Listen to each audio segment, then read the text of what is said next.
Yes. All right, I'm all in. All right, I know Kathy's in.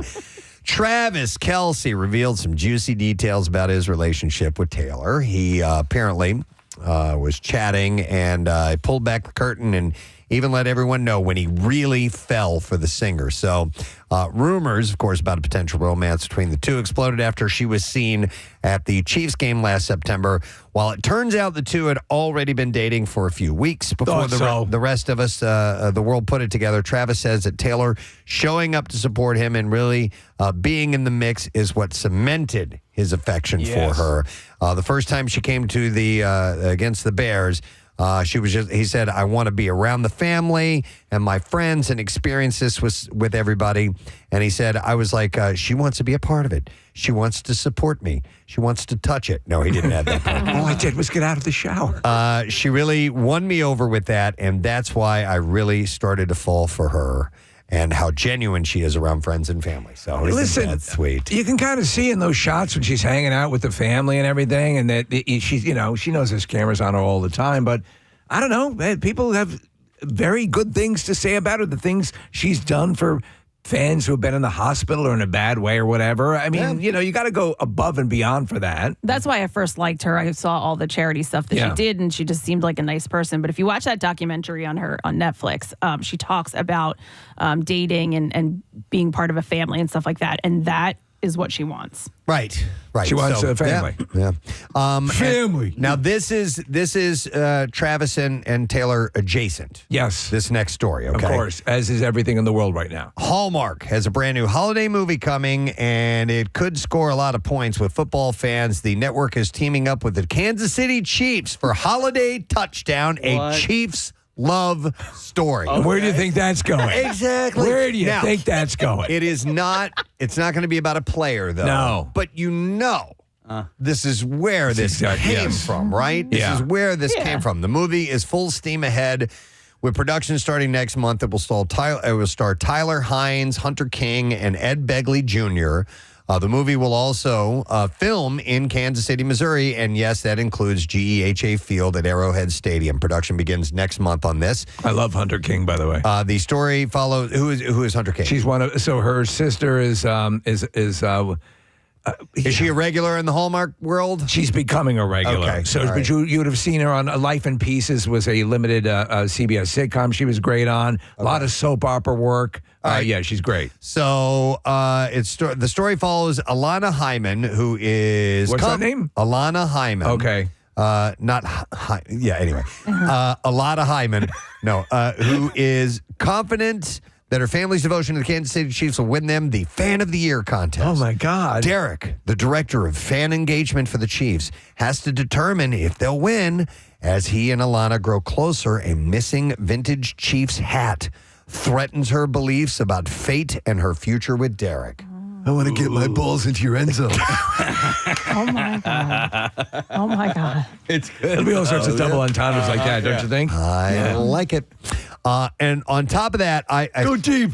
I threw this in for good measure. Okay. Datingadvice.com has done some research to find out which guy from Taylor's past is the favorite in every state in the country. So which ex-boyfriend is the favorite in every state? Yeah, so they've used a list of 11 of her exes that were reported on in the news, then analyzed a regional interest in each of them, both during their relationship and over the last 12 months using Google Trends search data. Yeah. Taylor's boyfriends who were most popular when they were with her or during each of their dating eras are as follows. Jake Gyllenhaal and Tom Hiddleston. They tie for the most search interest during their romance with Taylor. Each of the actors was the most searched ex in 17 states. So this is while they were in their relationship together. Right. Then you have Joe Jonas is next with 5 states. John Mayer and Harry Styles tied for third with 3 states each. Connor Kennedy was at the top in 2 states. And then you have Lucas Till, Taylor Lautner, Joe Alwyn, and Calvin Harris, the top search in only 1 state. Now, Taylor's exes still relevant this year based on search interest over the past year. Jake Gyllenhaal is the most popular ex over the last year with 30 states searching for him more than any other ex. That's pretty amazing. Harry Styles is second with 9 states, followed by Taylor Lautner with 4 states. John Mayer is the top searched ex in 3 states, and Tom Hiddleston in 2. The other guys just kind of brought up the rear. So Travis Kelce, I think, is on path to be the most dominant. He was on stage with her in London. You saw that, right? Yep. So they only went after X's. In They this went after particular X's, one, not current but ones. I thought it was kind of some interesting data for those who follow along. By the way, when he went on stage with her Right. at Wembley, did you tremble when you saw that? well, yeah. I mean, immediately, my cousin and I are like two teenage girls. I'm like, oh, he was on stage with her. She's like, I know, I was just gonna call you. But he looked so he was having a good time. He was having a good time, Yeah, and he yeah. liked being up there with he her. did, yeah. I sent you guys a picture the other day. I was out grocery shopping in the Yes! aisle. I took a picture. Every single magazine in the rack, and I'm talking about like 8 or 9 of them. Yeah. Every single one of them had Taylor on the cover. Do you think she'll be president Every one day? single one of them. Maybe. Why would you? Maybe. Why would you give up all this to Yeah, become president? become president, Yeah, to go through that exactly. nightmare. Oh, here, Nick just pulled this up. Paul McCartney spotted at the Taylor Swift Yes. concert. Tom In Cruise fact, was there. Tom Cruise and dancing with Travis Kelce. And when I saw the video, I was like, he's such a nerd. Yeah, So, famous musician. That beats famous actor, right? I would think so. I mean, people pack stadiums to go see musicians, and actors come to see musicians. You know what I mean? Yeah, Her and Paul must have a relationship because he's been in a number of her shows. Yeah. And he was just probably. out on the floor. Like he wasn't, in a luxury suite or anything like that. He was just hanging out down with the common folk, dancing. Yeah. All right. Moving on. I do have some other things to get to. We have a couple of clips with this, Casey. Yep. Jeremy Renner. Observers have marveled at how he has bounced back from his near-fatal snowplow accident 18 months ago. What they don't see is the toll that his injuries and his recovery have taken on him and his mind and body, so much so that he's changed the way that he chooses the roles he takes. Taking to the Smartless podcast, he talked about, the different ones he's going after. So here is the fact that he's going after some less strenuous roles these days. Here's a clip him commenting on that. I just don't have the energy for it. I don't have the fuel. I have so much fuel to put into like this reality, this Right. body, all this stuff. I can't just go play make believe right now. Because it takes a lot of time to get right here every day. Yeah, and he also explained it this way, saying, because I'm supposed to be like effing fiction, I'm still trying to live in reality. I'm trying to live. So it was a hard line for me to cross. He says of his Mayor of Kingstown role that it was easier to return to as he was familiar with the character and the series. Less heavy lifting, but a more intense role that he'd have to pass on, at least at present. So, You guys watching that? I watched the first. If there's 2 seasons, I've watched 2 seasons. I heard So it's really good. it's pretty gritty, man. Is Yeah. it gritty? Yeah. It's about Does gritty? Gritty appear in it? It's not about not that gritty, but it is. Who's that guy back there with the eyes?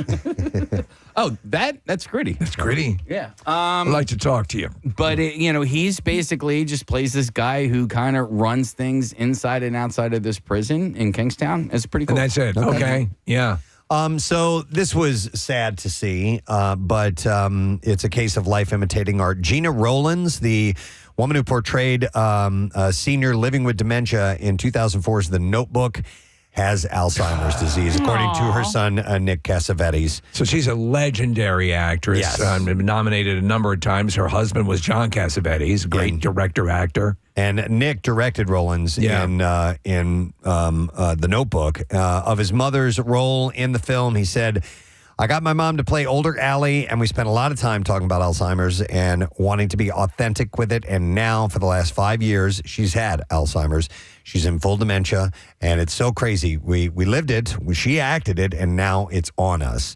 Rowlands is a 2-time Academy Award nominee with Emmy and Golden Globe wins to her credit as well. Her last feature film role was the 2014 comedy 6 Dance Lessons in 6 Weeks. So that was sad. That is sad. Yeah. You think it helped prepare them at all? That movie? No, just the role, like embracing what Alzheimer's is. At least that Maybe. is, that they have some preparation as to how it affects people. Sure. I mean, I'm sure they did extensive research on it leading into that. So, Yeah. I mean, it's not. I don't know. I don't know I know, if it's it not the helped real thing. her, but Yeah. maybe the loved ones. But yeah, it's just terrible. All right, I have an update. Billy Ray Cyrus has fired back in his disintegrating marriage with Fire Rose. Fire Rose. Billy Ray filed for divorce a month ago. Like a sparkler in the sky. Fire rose. He filed for divorce a month ago claiming fraud. And last week, Fire Rose returned fire. The return of Fire Rose. Claiming both substance abuse on the singer's part and domestic abuse. And now Billy has fired new legal documents Monday claiming that it was Fire Rose who was abusive to him. Fire Rose. According to the filing, and it is as follows, while the plaintiff would acknowledge that he was certainly vocal, frustrated, and angry with the defendant in May of 2024, it is the plaintiff who, in fact, has been abused, not only verbally and emotionally by the defendant, but physically abused by defendant. So they're now full-throated into this quagmire of crap that's going to go back, and they're all using the standard techniques.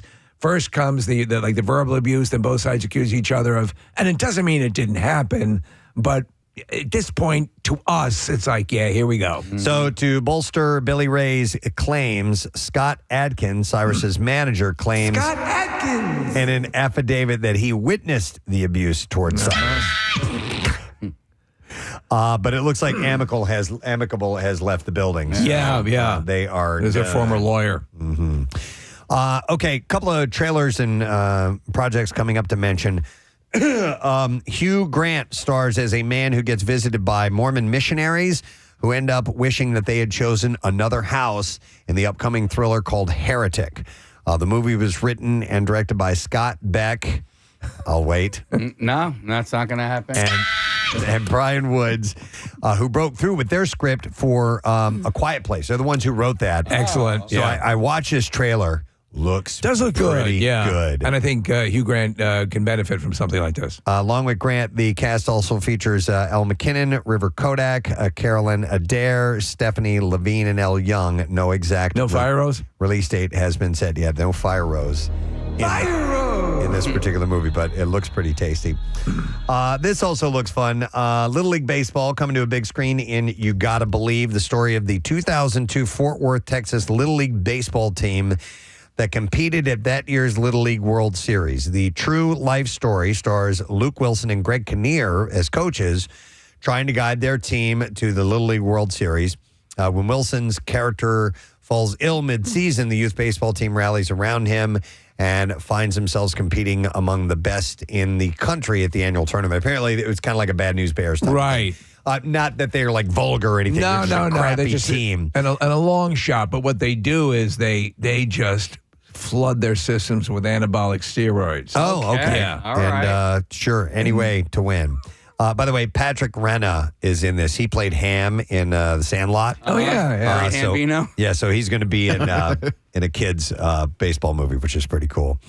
Also, something to look forward to, Red One will be a Christmas action film, and it stars Dwayne Johnson and Chris Evans as ELF Task Force Commander, partnering with a bounty hunter to save Christmas. Did you see the trailer? No. Yeah, it is. It is very much like a Fat Man kind of approach to Christmas. So J.K. Simmons plays St. Nick, and Lucy Liu, Bonnie Hunt, Mary Elizabeth Ellis, Nick Kroll, and Kiernan Shipka round out the cast. The movie comes down the chimney on November 13th. So they show a clip of J.K. Simmons training, like he's working out. He's jacked as Santa. Yeah. That's pretty cool. And then one last thing, HBO is solidifying its original programming lineup. The network has announced that Warner Brothers' upcoming Harry Potter series and the It prequel called Welcome to Derry are moving from Max to HBO. How I thought they were the same thing. It's the same thing. Yeah.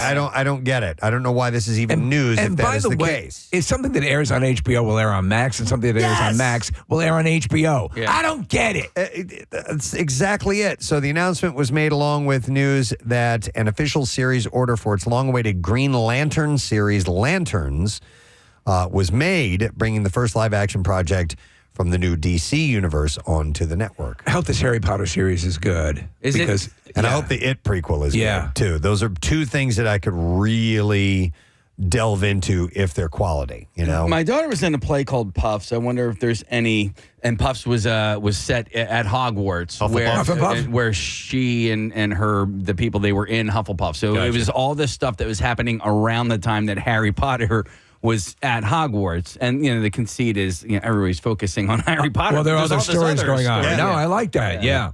All right, we have been handed clips. We're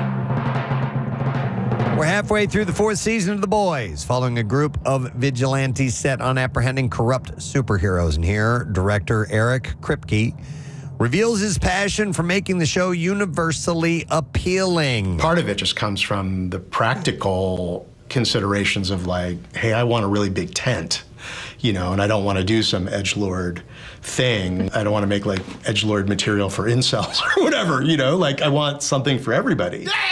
The new episodes of The Boys air tonight on Prime. You guys all caught up by any chance? I am. Okay. Yeah, the last episode, Preston, there's a Homelander element to this most recent episode. He's as terrifying and as unnerving as you've ever seen him. Wow. Yeah. That's saying a lot because I haven't watched, I didn't watch the last season, so I know how psychotic he is. Not going to give it away, but he returns to the laboratory where they helped cultivate him. Okay. And he has some problems with what they did to him. Yeah. All right, here's our next clip. After 12 long months, 5 Emmys, 3 Golden Globes, and countless Italian beef sandwiches, The Bear is finally back for its 3rd season. In this clip, Jeremy Allen White reminds us how intensely he prepared for this particular role. I hung out in kitchens and hung out with chefs. That was so important. So I found confidence through just being able to tell myself, I put in that time or whatever it was, and that helped me. I'm gonna eat, goddammit. The Bear is streaming today on Hulu. I think it comes out at like 8 o'clock tonight or something like that. Or maybe it came out last night. Yeah, it's a full episode drop. They're dropping all the episodes at once. Yeah, it's full season. Yeah. They give you the whole thing. All right, and there you go. That's your entertainment report for you this morning, friends. All right, so we have a secret text word. We have a chance to win a 4-pack of tickets for an advanced screening of Despicable Me 4, starring Morrissey. This Monday, July 1st at the Regal. How soon is now? Yeah. Plus, we'll give you some Despicable Me 4. He's not really in it. Oh, he's Despicable Me 4 movie merch. So text word secret to 39333. You can also go to WMMR.com for another chance to win tickets to the screening on top of that. By the way, the movie is opening on July 3rd, rated PG. All right, so text word secret. We're going to take a break. We'll come back in a moment. Actor David Strathairn on the show. Fantastic actors in town with a live stage show production. So we'll talk to him about that when we get to the 9 o'clock hour. Stay with us. Nice, man. That's Yeah. I should probably listen to the doctor. I don't know. They'll work it out later. But speaking of the music, I did hear a whisper recently that you and the Red Hot Chili Peppers are starting to get ideas together for a new record. Any truth to that? There's truth to that. Yes, you heard correct. We're making a record, and we're almost done with it. Wow. And then when it's the pandemic thing is no concerts, so we just wrote music and recorded a bunch of songs, and we're going to put a record out when it's done and baked like a nice cake. Yeah. And we'll go play some shows. We're going to play next year, though. We decided to wait. I want it to be fun and safe and as you were talking about, as normal as possible for everybody, and be able to experience not only performing but going to the show. So I know there's some shows popping up now, but we're going to wait until next year, like a lot of people, and come out. How do you guys keep it so fresh and continue to put out like good new music that doesn't sound like the album before or the album before or the album before? You guys have a knack to really just continue to produce great new music. Wow. You're very smart, not only handsome, powerful. Powerful? Anyway, thank you. Well, we love it, and so, Guy, and as I was just alluding to before, I think that you have to keep changing and growing and challenging yourself as an artist. It's just, why keep doing the same thing over and over? Or some people, that's kind of all they can do, so they do that. Okay. But we're pretty good, as humbly as I can say. We like all kinds of different music, and we want to not do what we did. It's going to sound like the Red Hot Chili Peppers, but we have a distinct something I'm very proud of. We have an identifiable sound to our band. And, Anthony has a very, recognizable voice, and we play the way we do. And you put four of us together and we can kind of do anything. So we're so fortunate that way. That opens up the palette of like fast, slow, hard, funk, rock, blah, blah, blah, all those stupid categories. We just make music that we like. And hopefully you make some good ones. They're not all going to be great. But, hey, do it, man. Chad, keep doing the same thing. That would be... I wanted to ask about the dynamic with your guitar players and Josh Klinghoffer and John Frusciante and the floating in and out of the two guys. Does that get weird at all? Trying to make those decisions of who's going to be playing guitar on with the band now, and because you're talking about your livelihood, you're talking about a brotherhood and all that stuff. So how difficult is it to make those? And you're also talking about legalities and stuff, about contracts and things. So yeah, it is difficult. We don't interchange our band members like changing our underwear. It's like the chemistry of a group is so important, and that really to me separates all the great bands have amazing chemistry, and it doesn't mean every player has to be so proficient on their instrument, and it's just how people, it's a team, and it's a gang, and it's like how they mesh together. And we've been very fortunate to have great musicians in our band, great guitar players, other drummers before I joined, 30 whatever years ago, but like wonderful musicians. And you have to have that connection with that person for it to, gel together and make something that's special. And with John Frusciante, who's come back in our group, this is now the third time, we have that thing with him. And I don't know what it is, but we have it. Yeah, and when we get together, we make this thing that's special. And as you get older, you don't take that for granted. When we were younger, we're kind of like, oh yeah, whatever, But as you learn and go through life and life experiences, you learn, don't take this for granted. So when he wanted to come back in our group again, he'd gone off and done other things, and he wanted to be in a band again. He's like, this is the only band I want to be in. I just want to play with you guys.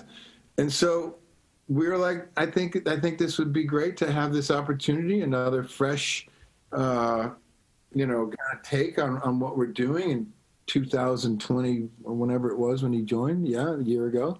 And so we welcome that. And, again, the other guys in the band are amazing. We've made great music, have had wonderful times. I love Josh and Dave Navarro and all these guys that have been in our group. But, we do have a special thing with John. So we're gonna get on that and see what happens. Nice. Hey, Chad, not only am I the guy who claps and cheers in the background when we bring guests on, but I'm also the guy that makes. It's a great job. It's a great gig. Pays the mortgage. But I'm also the guy who makes things weird, and so I want to invite you over for a cigar this weekend because I'm a short town over from where you are. But if you want to come over for a cigar or a crab cake sandwich, I know where to get the good stuff. Sounds really weird. We know. It was supposed to be. I thought you were going to play. You can come over, some kind of sandwich, and we'll play hide the cigar. Yeah. Now that's a party. I heard about the Jersey Shore thing. Somewhat, I don't know, but you know what? I'm down for whatever. So you might have to come get me rescue me from the gallery. All right. Well, join you for a cigar. Speaking of the gallery, so people come out, they get to see the artwork and purchase as well, correct? And how is that working? I mean, you're going to be on premises. I've got the times here. Oh, you do? All right. Saturday, 7 to 10 p.m., and then Sunday, 11 a.m. to 2 p.m. So. Oh, they're awesome. Yeah. I think I'm only going to one on Sunday. I don't want to drive 9 hours back to Memorial Day Sunday. but yeah, I'll be there and you know and come down and we'll hang out and talk about whatever and look at stuff, and I may, you know, add something to something if somebody really wants me to. Who knows? It kind of goes. So yeah, I'm that'll be happening Saturday and Sunday. Exactly. Hey, do you know, just offhand, and I don't know if this is inappropriate to ask an artist, but what your artwork goes for money-wise, or is it... Billions! Yeah. Wow. You asked. No, come on. Yeah. I don't know. Okay. Price points in front of there's ones. There's a lot of different ones. Okay. So, yeah. But it's you know, it's affordable. Let's just say everyone. art Okay. to suit every budget. I love it. Nice. Yeah, I think that. Yeah. All right. Well, Chad will be, just to reiterate, at the... Stillwater shirt? He's wearing a Stillwater shirt. Yeah. Wow. I just picked this up. In fact, there was they're reissuing the soundtrack from Almost Famous. If you didn't hear what Chad said, he was asking if I'm wearing a Stillwater shirt. Right. And they're reissuing the soundtrack in like a 5-disc set or something like that. And they're going to have 5 full-length songs from Stillwater. Whoever the group was, wearing, you said Mike McCready? Mike McCready, Nancy Wilson wrote a lot of the songs. I think Cameron Crowe contributed as well, too. But, full-fledged great musicians. But there was a band, and the story, I mean, we can talk about this at another time, but the story behind the band Stillwater, there was a fictional band created by Cameron Crowe for the movie, is really impressive. Yeah. Kind of like, what's his name? Willie Nelson's son. The Lucas. Band. Yeah, Lucas. Thank you. Yeah. Like, that was the band for that movie, for the Stars Born movie. With Bradley Cooper. Yeah, I didn't know that. They became buddies, and Bradley Cooper became a better musician because he worked with Lucas on that record. Yeah. Hey, just a quick question, because we have you talk about Almost Famous. What movie do you think most captures, since you're an actual rock star, what movie do you think resonates and captures the spirit of being a rock star? The best. Hands down, no doubt. The movie This Is Spinal Tap. There we go. Nice. Come on. Yeah. The greatest films. I'm sorry. They nail it. Every scene. If you've been in a band at all, done any traveling at all, it's incredible. It holds up to this day. It does. Other movies, Almost Famous, all that stuff, but it's, to me, Spinal Tap, hands down. Are you saying you've gotten lost backstage trying to find your way to the stage before? Of course. Everything in that movie, not one thing. It's the limo, the whole, everything. It's the record company party, everything. The girlfriend, the thing. It's spot on. That's great. I love to hear that. Excellent. Yeah. All right. Well, listen, Chad, thanks for your time, man. Stone Harbor. I really appreciate it. Absolutely. And we'll stop. Maybe me and Casey will stop by. We both have shore houses, so we'll come by and say hello. Please do. That would be awesome. All right. Appreciate it. Thank you so much. Chad Smith. Red Hot Chili Peppers, guys. Oh, my God. He is the coolest guy. He is the coolest guy. And his son, Dashiell, was pretty awesome, too, man. His son kept popping up in the window behind him. So it is this weekend on Saturday and Sunday. And once again, it is the Ocean Gallery. So if you want to check with them ahead of time, you can reach out and find out what the full, meeting times and all that stuff will be, which is cool. So. I like that idea of visualizing drum playing and what they're doing with that. It's cool stuff. This guest is one of the more colorful characters through the years of contestants on Jeopardy. So much so, not only a Tournament of Champions winner, but they loved his personality so much, brought him into host. He's been hosting this week the Tournament of Champions. He's been doing a great job. 2021. Buzzy Cohen is joining us. Buzzy, hey, good morning thank to you, you. sir. Hey, I got to ask you, man, how was it? I mean, you guys film these things in advance. Was it as surreal as you thought it might be, being up there, standing in Alex's place?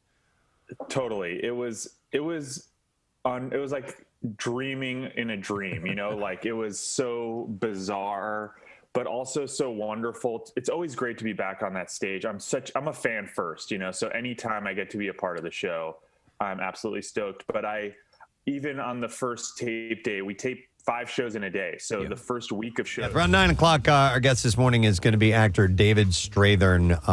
Awesome actor.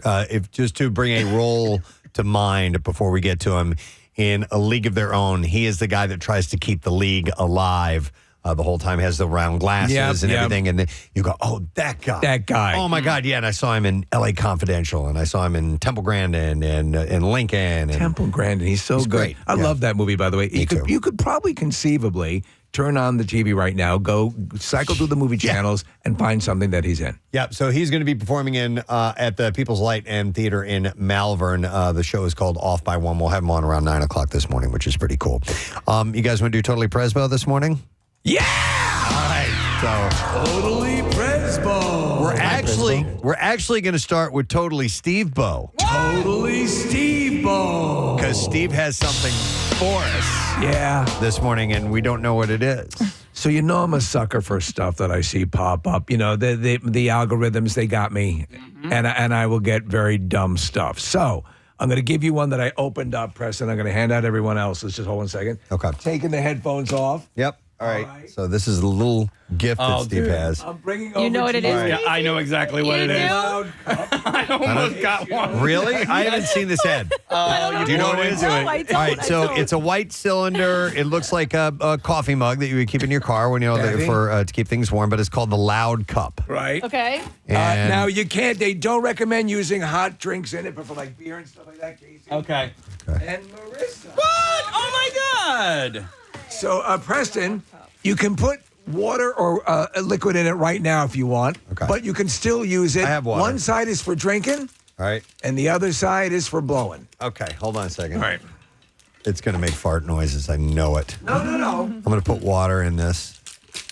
I'm moving it over from my Visco Girl thing here. Really blow into it.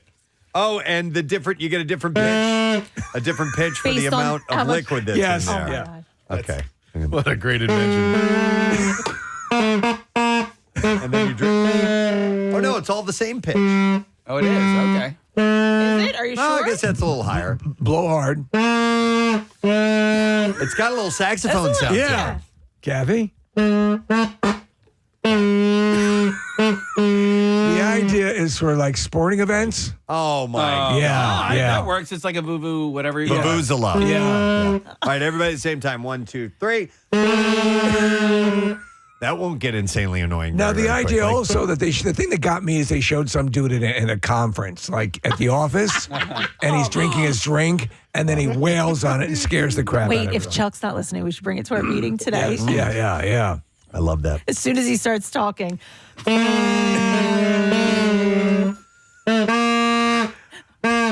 If I put my teeth on it while I'm doing that, my whole head vibrates. Yeah. Have you done that? Oh, that's kind of cool. And Kathy, there is just so you know, there are cleaning instructions on the inside. So that'll make you happy. And you got to hand wash it. Steve, this is great. Well, enjoy, Kathy. Yeah. I know it's something that'll go up on the mantle. It's the dumbest thing, but I'm like, it just made me laugh. The fact that you bring it into the office, I think over a sport, you can bring it to the sporting events, as they say, but they have game day for kids, sport game day at home, or Preston, they recommended for graduations. Oh, Yeah. okay. Julie Jerkoff.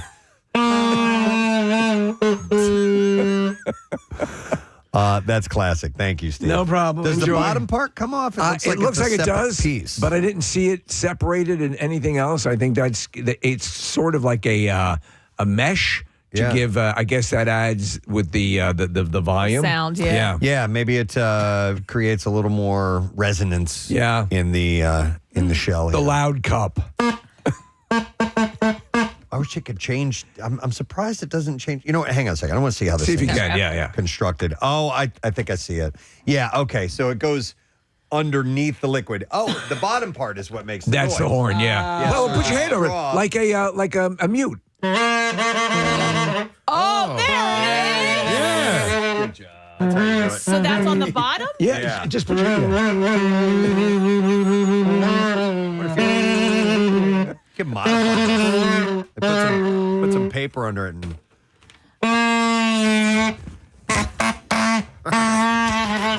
Oh, that's why. Okay. can get a little more noise out of it if you. Yeah, that's the horn. There you go. I see this making a return for the Christmas Miracle broadcast when we have our orchestra. I love it. I love it. Thank you, Steve. No problem. It's a buddy. loud cup. A gift on Totally Presbo this morning. All right. Totally gift ball. Let's do another one.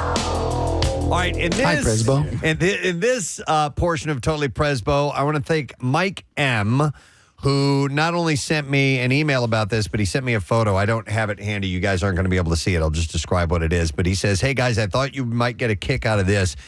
I went to use the bathroom at Lankenau Hospital in their heart pavilion, and their toilets have built-in poop knives in them. What? He said, if you look down in the toilet and you see a metal thing in the hole, the water and / poop goes down there. And there are also multiple signs stating, do not put your hand in the toilet. You will get cut. Oh. So it's got these little blades. It's like a circular thing that's got blades, and I guess it's Do you have a used picture to of it? chop up the poop. You know what? Let me pull it back up because I deleted it. All right, because so it literally But I'll has find it for you. blades in the toilet. What it looks like some kind of a pseudo filter. It's almost like a pasta maker. That it goes through. Yeah, I guess something Kind of like that. But let me get this from my. Yeah, here we go. Built-in poop knife. Yeah, here it is. It's kind of hard to see. But Casey. Oh, yeah. That's it. I can't enlarge the photo, but Interesting. I can.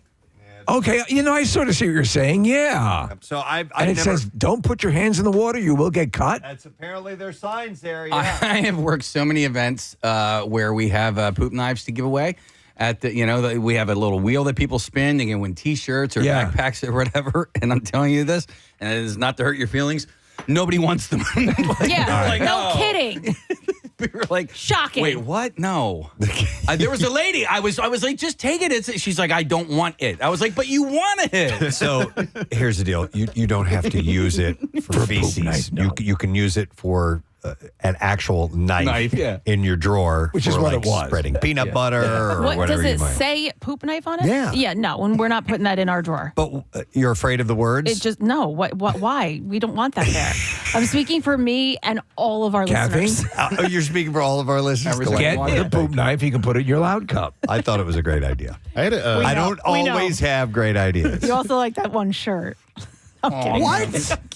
The What camp out way? shirt Camp that out you. Oh, okay. okay. I thought you were talking about my personal wardrobe. I'm like, man, the gloves are off now. oh, that shirt you're wearing today, Preston. Oh my God. It's outlandish. You mentioned peanut butter, and something occurred to me recently, and I wanted to share it with you guys, and I was waiting for the proper moment. I have made a life-altering decision, and Do you want some music? well, sure. Are you giving us? I don't know what kind of music No. we would have for. No, okay. All of my life, I've been a Jif creamy man, and I have recently made the switch to extra chunky by Skippy. Extra chunky. Yeah. You skipped over one. You went I know. straight to triple dog dare. You know what it was? It was? What? I swear to God, it was an advertisement. It was a commercial on TV, and I saw it, and I was like, you know what? That actually looks pretty good. But I mean, Steve, you and I sometimes share like an inability to find something new, or if like we get in a pattern where like we like that, exactly we right. don't want to change it, right? I'm very set in some of my various ways. My whole life, Jif creamy, and it was the best, and you couldn't argue with me on it. And all of a sudden, this new thing has entered my life, and I feel like a very different person. Nick, at our house, we've switched over to almost exclusively Cape May Peanut Butter Company. No kidding. And theirs It's good, man. is it's a gritty. Yeah. It's second gritty reference today. It's not smooth at all. Is there sand in but it? But it's less than chunky. No, it's the way that it's ground up. Oh. So there's texture to it. Yeah, okay. You've had it, right? I have, and I really like their and stuff. they come in jars. They're like that. but big, that's too, not man. chunky enough for you. Well, and also, and this is like a compliment to Cape May. Theirs is a little more natural and real. I think there's more preservatives and bad things for you in Skippy. But That's just probably why it has that texture. yeah, exactly. Yeah, they probably make it on campus or right near the stores. But like, yeah, for whatever reason, the Skippy extra chunky. I'm like, this is so damn good. It's a big part of your Wow. life. Yeah. That is a big shift. We're Yeah. talking decades. Yeah, my whole life. that Nick, you I have- made the switch to chunky years ago in the Grand Canyon, and that's when I was introduced to chunky. Say it Right now. I'll say it. I love Chunky.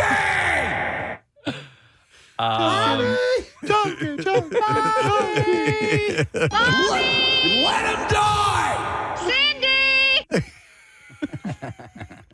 Do you want to expand on that at all? No, it was that and with honey. And with honey. Okay. All right. That's good. See, right. now I'm getting hungry. Yeah. I'm going to reel us back to the poop knife. For a moment. I know, but no, about the email I got about Langana Hospital. Okay. An EMT had just called in, but they felt we moved on because we went to peanut butter. But they were saying that metal thing in the toilet is for catching baby wipes. Or maybe cutting them up. I don't know because it would be too detrimental to the plumbing system. If someone could call back with that clarification, because it's, even at that point, would it cut it up? Well, either that or it catches it, and then the janitor's got to come in and clean it out because even though that's a crappy job, having to replace a plumbing or septic system would be even worse. So, all right, anyhow, that's I want to move on to something else because we got to go to Fox. Totally poop night. Fox Taylor. No. Totally Presbo. Thank you. The Empire State Building has just been ranked the #1 attraction in the world for the first time ever by TripAdvisor. I know. I was surprised at this. You'd be #1 attraction in the world. You go to New York, you're going to find that most people haven't been to the Empire State Building. I've never done it. I have. Yeah. Yeah, and it's great. I mean, it's an iconic building. I love skyscrapers. I always have. I was in New York City on Monday. I took Ben on a college tour. And Steve, we just didn't have time, but we both wanted to go to the Empire State Building. I did the World Trade Centers. Obviously. Me too. Yeah. And that was really cool. And we went up on one day that was like high pressure. You could see forever and ever and ever. Also, I heard you can see to like Great Adventure. You can see like pretty damn far on a really clear day. I wouldn't doubt it. On top of those buildings. Nick, this article says 6 states on a clear day. Whoa. Yeah. So, wow. The site just and released. one of them is Hawaii. It's 2024 Traveler's Choice Awards Best of the Best Things to Do, which highlights the highest rated attractions and experiences in the U.S. and around the world based on thousands of TripAdvisor reviews. The Empire State Building has over 60,000 5-star reviews on the site, reinforcing the claim that is the world's most famous building, TripAdvisor states in a press release. I'll tell you this, they do it upright. If you're going there for that tourist experience, they play into it and everything is run well. So a thing that we've seen that I saw in Chicago, obviously you know that the Sears Tower, the Willis Tower, has a part that you can walk out and it's glass and it's underneath your feet and you can see straight down. The Hancock Tower, which we went to, the Hancock Building, they have a thing where you hold on to it. It's they call it a ride. It's not really a ride. You lean up against this window. You have these handles, and then it leans you forward. Right. And so you're kind of looking straight down. So you're starting to see more things like that. There's also, I don't know if it's at the Empire State Building or not, where they have the famous, the photo of the workers sitting on the girder in New York City. They have a version of that. It's a lift. You sit on it. It's a girder. It goes up, and you can take a photo that looks like you're I've seen that over. The perspective makes you look like one of those workers. Now, you may not be hanging over it, but it lifts you up even higher, and it's supposedly you get a sensation as if you're, above that. So they're replicating skyline. that photo. Was that photo at the Empire State Building or 30 Rock? I don't know. I think it was 30 Rock, Steve. Yeah. And by the way, that photo is not real workers. It was staged. It was actors. They weren't really. It was done for a photo session. And actually, apparently, if the camera were to move a bit, you would see that they were not. They weren't over. Yeah, they were. Yeah, they had something underneath them. It's pretty amazing. The photo is fantastic. But anyhow, moving back to this, reviewers are wowed by the 360-degree view of New York, where they can point out all their favorite landmarks, see up to 6 states on a clear day. It says over 300 reviews deemed it a once-in-a-lifetime experience. To celebrate, for King Kong, it was. The building's lights will shine in TripAdvisor green tonight, so they will do that. The Empire State Building beat out the Eiffel Tower as number 2. The one in France? That one. Oh, not the one in Vegas. No. Okay. And then the Anne Frank House in Amsterdam was number 3. Oh, I've been there. On the list, yeah? Yeah, it's unbelievably moving. It's really cool. The Basilica de la Sagrada Familia in Barcelona. I was there. Been there too. Is number 4. How was it? It's beautiful. I was there. They were are forever doing construction on Do it. they have churros? So there was some cranes there, but it's beautiful. Others farther down the list include the Colosseum in Rome, the Louvre in Paris, the Gardens by the Bay in Singapore, the Duomo di Milano, and the Sheikh Zayed Grand Mosque Center in Abu Dhabi. Abu Dhabi. The Abu Dhabi do. Yeah. No other U.S. attractions made the top 10 global list. So the Empire State Building. Yeah, so here we go. A couple of things about the Empire State Building that might make it stand out. It boasts beautiful Art Deco details, many of which are restored in the last decade, and has become much more than the views. It has the iconic open-air 86th floor observatory and another open-air observatory on the 86th floor, but it also has a 102nd floor observation deck, with floor-to-ceiling views stretching up to 80 miles on a clear day. In addition, there's an impressive museum that has photo ops and showcases an amazing history of the building and those who built it, as well as its identity as a pop culture icon. So I was at that. So I visited that years ago. The museum is actually really nice, and they've got a ton of stuff. They also have a sense of humor about how the Empire State Building is figured into pop culture throughout the years. Yeah. So it's cool. Yeah. But for that honor to surpass the Eiffel Tower and other places, that's pretty cool. Yeah. Yep. So that's first time ever. And number one spot in the world, according to How about that? Pretty damn Nothing cool. in Philly, huh? We don't rank? No, unfortunately. I mean, Sons of bitches. You used to be able to go up to one Liberty Place. They had an observation tower on the top floor there. Why did they close that? That closed around the pandemic time. You can go in the Comcast Center or the Comcast Tower. I always forget which one it is, but the Four Seasons is up at the top, and there's a bar there, so you can get good views. And it's a great bar. It's well worth a visit. But yeah, it bummed me out when they closed that observation tower. All right, our EMT called back about the baby wipes. Yay. Let me go to Ed. Hey, Ed, good morning, buddy. Hey, good morning. There's and the only reason I know this is because they're in the hospitals I go to. I'll mention they're the Inspira hospitals, specifically the one in Mullica Hill. That one actually has a sign on the back that says "Do not put baby wipes in here." And it shows a picture of that little metal canister thing that's in the hole of the toilet. And it says, do not put your hand in here. If it catches on that, it tells you basically don't try to remove it. The janitorial staff actually has a special tool that can reach in and basically pull those baby wipes out. And it's exactly what you said it was for. It was basically because baby wipes can basically screw up, the sewer system and the septic systems of facilities. Does it, what about if you're just taking a dump, does it make Chop it up? Yeah. Does it make it more difficult for the matter to get down the hole? No, actually, it doesn't. I've never put baby wipes in there, but every time I flush it, it's clean when I'm done. All right. Everything goes down. I think it's because baby wipes have more of a. They don't absorb the water, so they float on top. They don't exactly, like if you ever seen toilet paper sit a while. I see. It gets wet and starts to sink. Yeah. So it becomes almost as dense as the water, so it just flows right out. They call it lily padding. The baby wipe continues to float on top. Yeah. Okay. All right. It just catches on that. But yeah, sorry. It's not a poop knife. Sorry Not a to poop. disappoint you guys. Appreciate it, Ed. Thanks, bud. All right. Thank See you, you. man. All right. Let's go back to, Totally Presbo. Excuse me. I'm gonna. This could go to City Beat, but I'm gonna do this here. SEPTA is stiffening its penalties for low-level offenses like smoking, littering, and alcohol consumption. Nearly 5 years after it relaxed them. Starting July 1st, transit police will issue tickets that require violators to pay fines ranging from $25 to $150 or contest their charges at a court hearing. I never knew they relaxed them. Yeah, serious crimes like robbery and aggravated assault were down 45% in the first 3 months of 2024. That's good. That is good. Compared to the same period last year. But quality of life offenses like public urination have not seen a similar drop, and that has prompted SEPTA to beef up their enforcement. The transit police chief, Charles Lawson, said, something else is going on, and we have to get our hands around this antisocial behavior on our system. For some reason, people and behavior changed during the pandemic. People who self-regulated things like smoking and open containers of alcohol, they stopped self-regulating. It's up to us to enforce it, to give a reason to go back to self-regulating. So in 2019, SEPTA began issuing administrative enforcement notices for low-level offenses. They came with a $25 fine, but were not court enforced.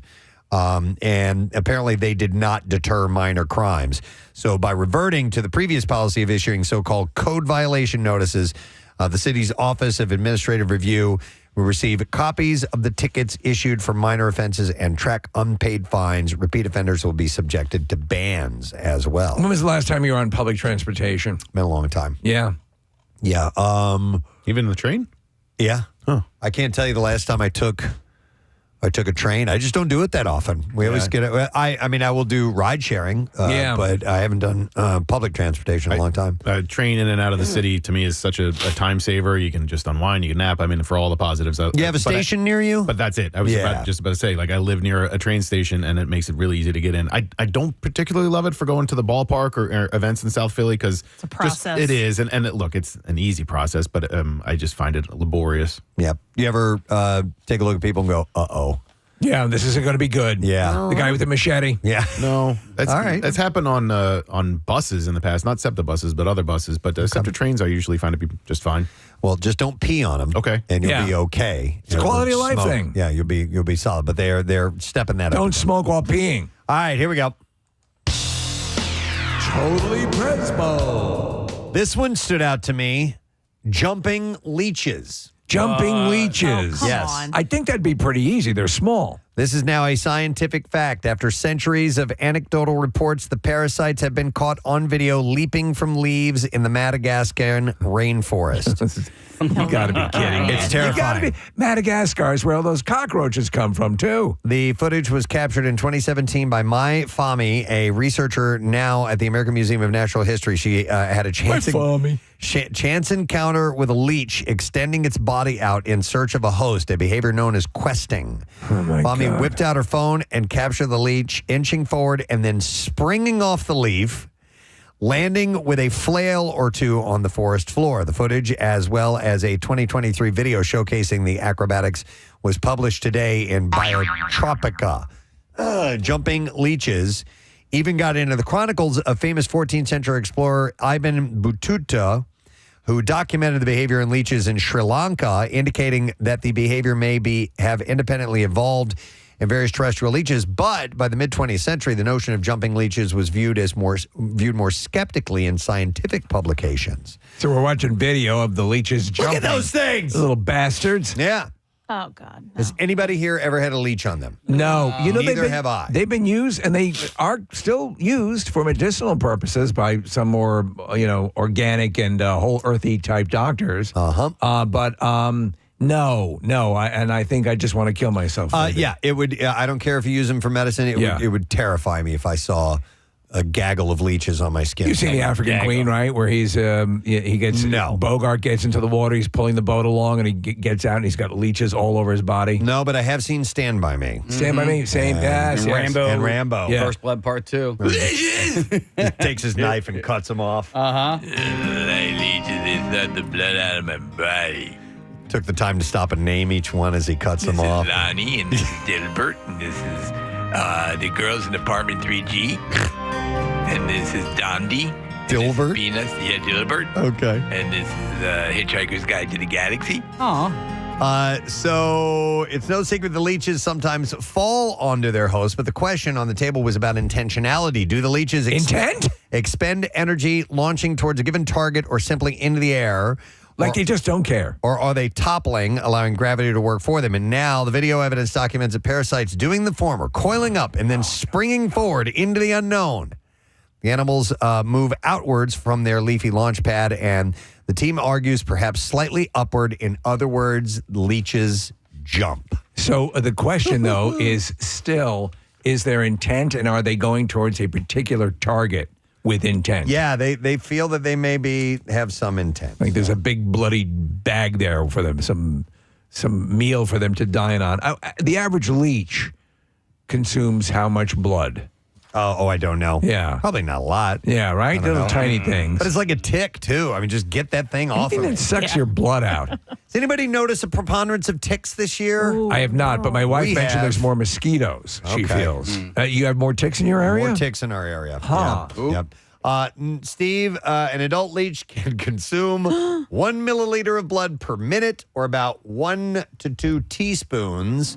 and can feed from 10 to 60 minutes. In total, a leech can consume 5 to 10 milliliters of blood at a time. 2 teaspoons is a fair amount of blood. Which is almost 10 times its own body weight. The area where the leech is attached can bleed for up to 10 hours or even up to 7 days in some cases. Disgusting. They have some kind of a clotting ability to them. That's why they use them in medicine. Where? Clot. I was just interested in finding out about how the leeches conduct their clotting. I'll be by later on for lunch, and I was interested to find out if you'll be serving tapioca. Please don't come back. I'm going to a TED talk about clotting. Aren't you the pudding guy? Absolutely. That's what I thought, yeah. I'm the farting guy. That's the farting guy. I'm the clotting guy. Okay. We're going on tour. All right. But I thought it was pretty wild that leeches actually jump. It's now It's terrifying. There's something, I said it before, about the cold, emotionless insect world. And we often talk about the praying mantis. Praying mantis, you don't care. It's terrifying. There's no feelings. Yep. Here's a fun leech fact. They have 3 jaws and about 100 teeth. As they bite, they inject an anesthetic into the skin, and their saliva contains anticoagulants, which stop the blood from clotting. There you go. There's your stop the blood from clotting. Yeah. Okay. Clot facts. Anti-clotters. Sorry about that. But that's why you can't feel them when they bite, because they have some kind of a anesthetic, a natural anesthetic. But medicinally, it was quite, and are still used. Yep. All right. I had more, but that's all we have time for. That was totally Presbo. Bye, Presbo. Bye, Presbo. We don't have it anymore? No, I just don't have it always. We'll play your loud cup then. Hang on, I got it. No, he found it. He found Bye, Presbo. So we have to do that. It's Getty. Come on, man. Yeah. Bye, Presbo. All right, thank you. All right, we have got to take a break. Don't forget, actor David Strathairn will be joining us. We have a secret text word as well. It's your chance to win tickets to see Despicable Me 4 and a prize pack. So text word secret to 39333. Bizarre File on the way, as well as the word to enter to join us for Day Off at Dornan coming up at July 11th. We'll be right back. One day. Wow. On the lunch break of the first week, I just went out and walked out on set just to drink it in and have a moment by myself, because you never get that. You're always when you're a contestant, you're always in the green room, you're being shuttled off. And so I really tried to take advantage of that. And it was, I was in Alex's green room. It was so wild. I was really connecting with him. It was amazing. Well, I have to say, first off, you've been doing a great job. I love to see people who excel, and Ken has done it. You guys are GOAT status, and Ken the GOAT at this point, but still, you guys have, I think, a singular credibility when it comes to being up there and doing this. And the show is just so you can tell you are a fan. And if you were nervous, that didn't come through. What I do love is the knowledge, and you always sense this with Alex, that there is a wealth of knowledge behind the clue giver who can sort of accentuate a little bit of information that's being, imparted throughout the show. As you're doing it, did you have that moment, though, in that where you're so overwhelmed, where you're like, oh, yeah, I'm actually running this thing? Did you lapse into contestant mode for a nanosecond or observer mode?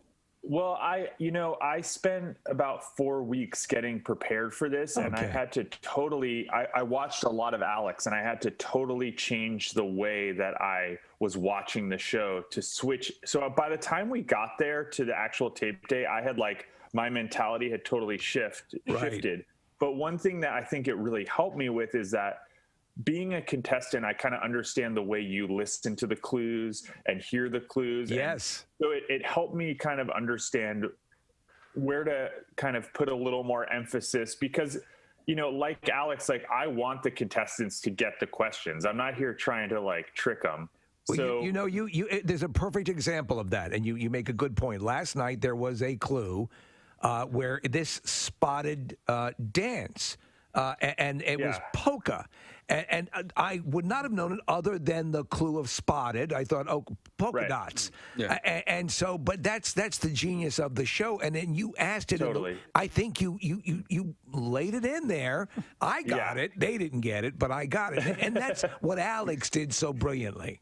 Yeah, I think that what I, he was my North Star. And what he always did was like, he was on the side of the contestants and the show, like the integrity of the show. And so that's whenever I had a question about how to approach something, it was like, how do I keep the integrity of the show as strong as possible, and also make this enjoyable for the contestants? My Tournament of Champions was so fun, and I just wanted to make sure that they were having a good time. For me, that was making sure that the taping and everything went as smoothly as possible. And so I really just wanted to do a great job, not just for myself, but also for them and also for the fans. I wanted them to have a great Tournament of Champions. This is like a highlight of the year. Buzzy, was there anything that you discovered that you didn't realize it was one of Alex's responsibilities as host? Maybe that's kind of not even really even seen. It's just you have to be in that place to go, oh, yeah, he does this as well. Well, the thing that you realize when you start, because when you're getting ready as a contestant, you're sort of ignoring his reads in a way. You're reading the clues faster than him to try to figure out if you know it, and then just listening for him to finish. What I realized is every single clue that he is reading, he approaches like its own thing. He doesn't have like a Alex clue read. Every single clue is its own story. I don't know where that's coming from. It's not a marathon. It's 61 sprints. Each clue, like, he gave its own life. And that, to be able to do that and not just kind of like zone out and get into like, okay, here's my clue read rhythm, is incredible. And I think the other thing he did so well was he could pepper in little bits of color, like just for fun, like teasing that, oh, you're out of the hole, blah, blah, blah. Doing that when you're in the moment and trying to track what clues happening, all that is not easy. And, I think what was amazing is how effortless he made the entire thing. Preston and I, and we've all discussed those little things, like when like encouraging somebody. That's right. Totally. Those little things which seem like, oh, what? That he's just simply conversing. That everyone can do that. No. To sort of finesse it in there and keep momentum. Because think about it. Without that, you'd have these glacial pauses that that would really resonate. But that forward momentum, and you're doing it well. You're doing a good job. Thank you. And so yeah, I mean, but that's why the show is the creme de la creme of game shows. I agree. And the other, like, little things like that I had to learn at the beginning, which was like saying yes, correct, right, good, not always just saying yes, yes. Which, by the way, when the first time I did it, I just, like, when I did a practice game on my own, it was yes, because we don't think about changing it up, but as a viewer, it gets so boring when you hear. So little things like that he just, because he'd been doing it for almost 40 years, it was just so second nature. As a radio show host, that's one of the things that I do. So I'm glad other people are finally picking up on that. So Buzzy, this is Nick. I'm a huge fan, and thanks for responding to me over Instagram and agreeing to come over the show. It was really cool, and I've been watching, like Steve and everybody here, every bit of the tournament over the last couple of weeks. I wanted to ask you about polarizing contestants, because Ryan was on last night, and there was a lot of response to him that was negative. And he made it to the Tournament of Champions. He's a really good contestant. He's really smart. But he was kind of off-putting, and so I saw on social media, and I contributed to it. That there was some pushback against the guy. But you, as a host, obviously you have to remain neutral. Is it hard for you to incorporate that into your job while you're actively hosting it? I mean, Ryan was. If you hadn't seen it last, he basically was a bad sport. He was kind of. I'm gonna he read as a bad sport. Yeah. I'm going to come to Ryan's defense here. I've been through this, and I know people who have, like, everyone has a different approach to this. And I think Ryan, he was a great competitor. First of all, he's a great player. Yeah. If you look at, if you take out those daily doubles, he outplayed Veronica last night, right? If just straight clue play. And I think that it's hard to be on.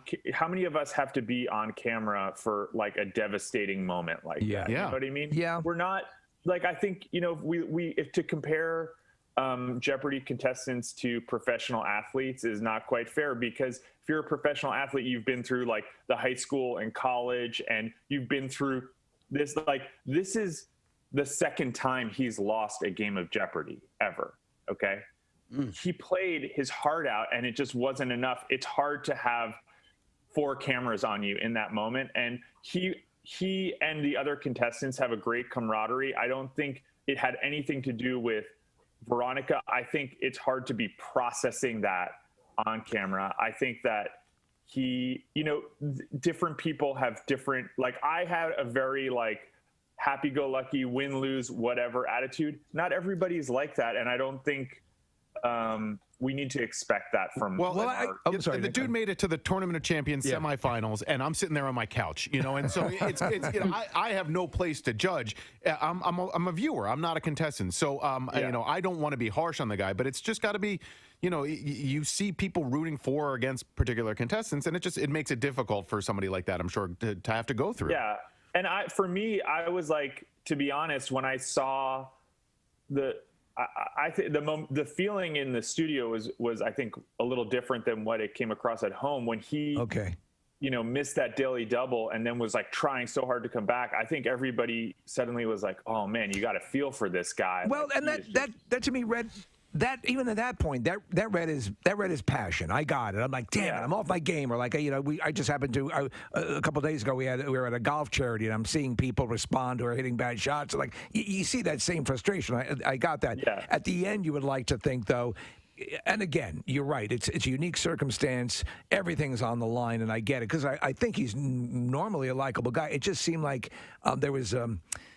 It was her moment. You lost, and he's. I think that's what a lot of people read and saw. It's like, wow, man, you not even an acknowledgement or something, and that's what it is. And also you have to remember there's editing, like those after. True. That after game chat is much longer than what you get on TV. So I think everyone's got to give game show contestants a lot more. I mean, people thought I was an arrogant asshole when I was on the show. Am I allowed to say that? We'll let it go. You can say ass, arrogant ass. Yeah, but but you were. But I was just having fun. You know what I mean? Yeah. So I think that it's very easy for us to like project a lot of stuff. The other thing to remember too is like this is very different.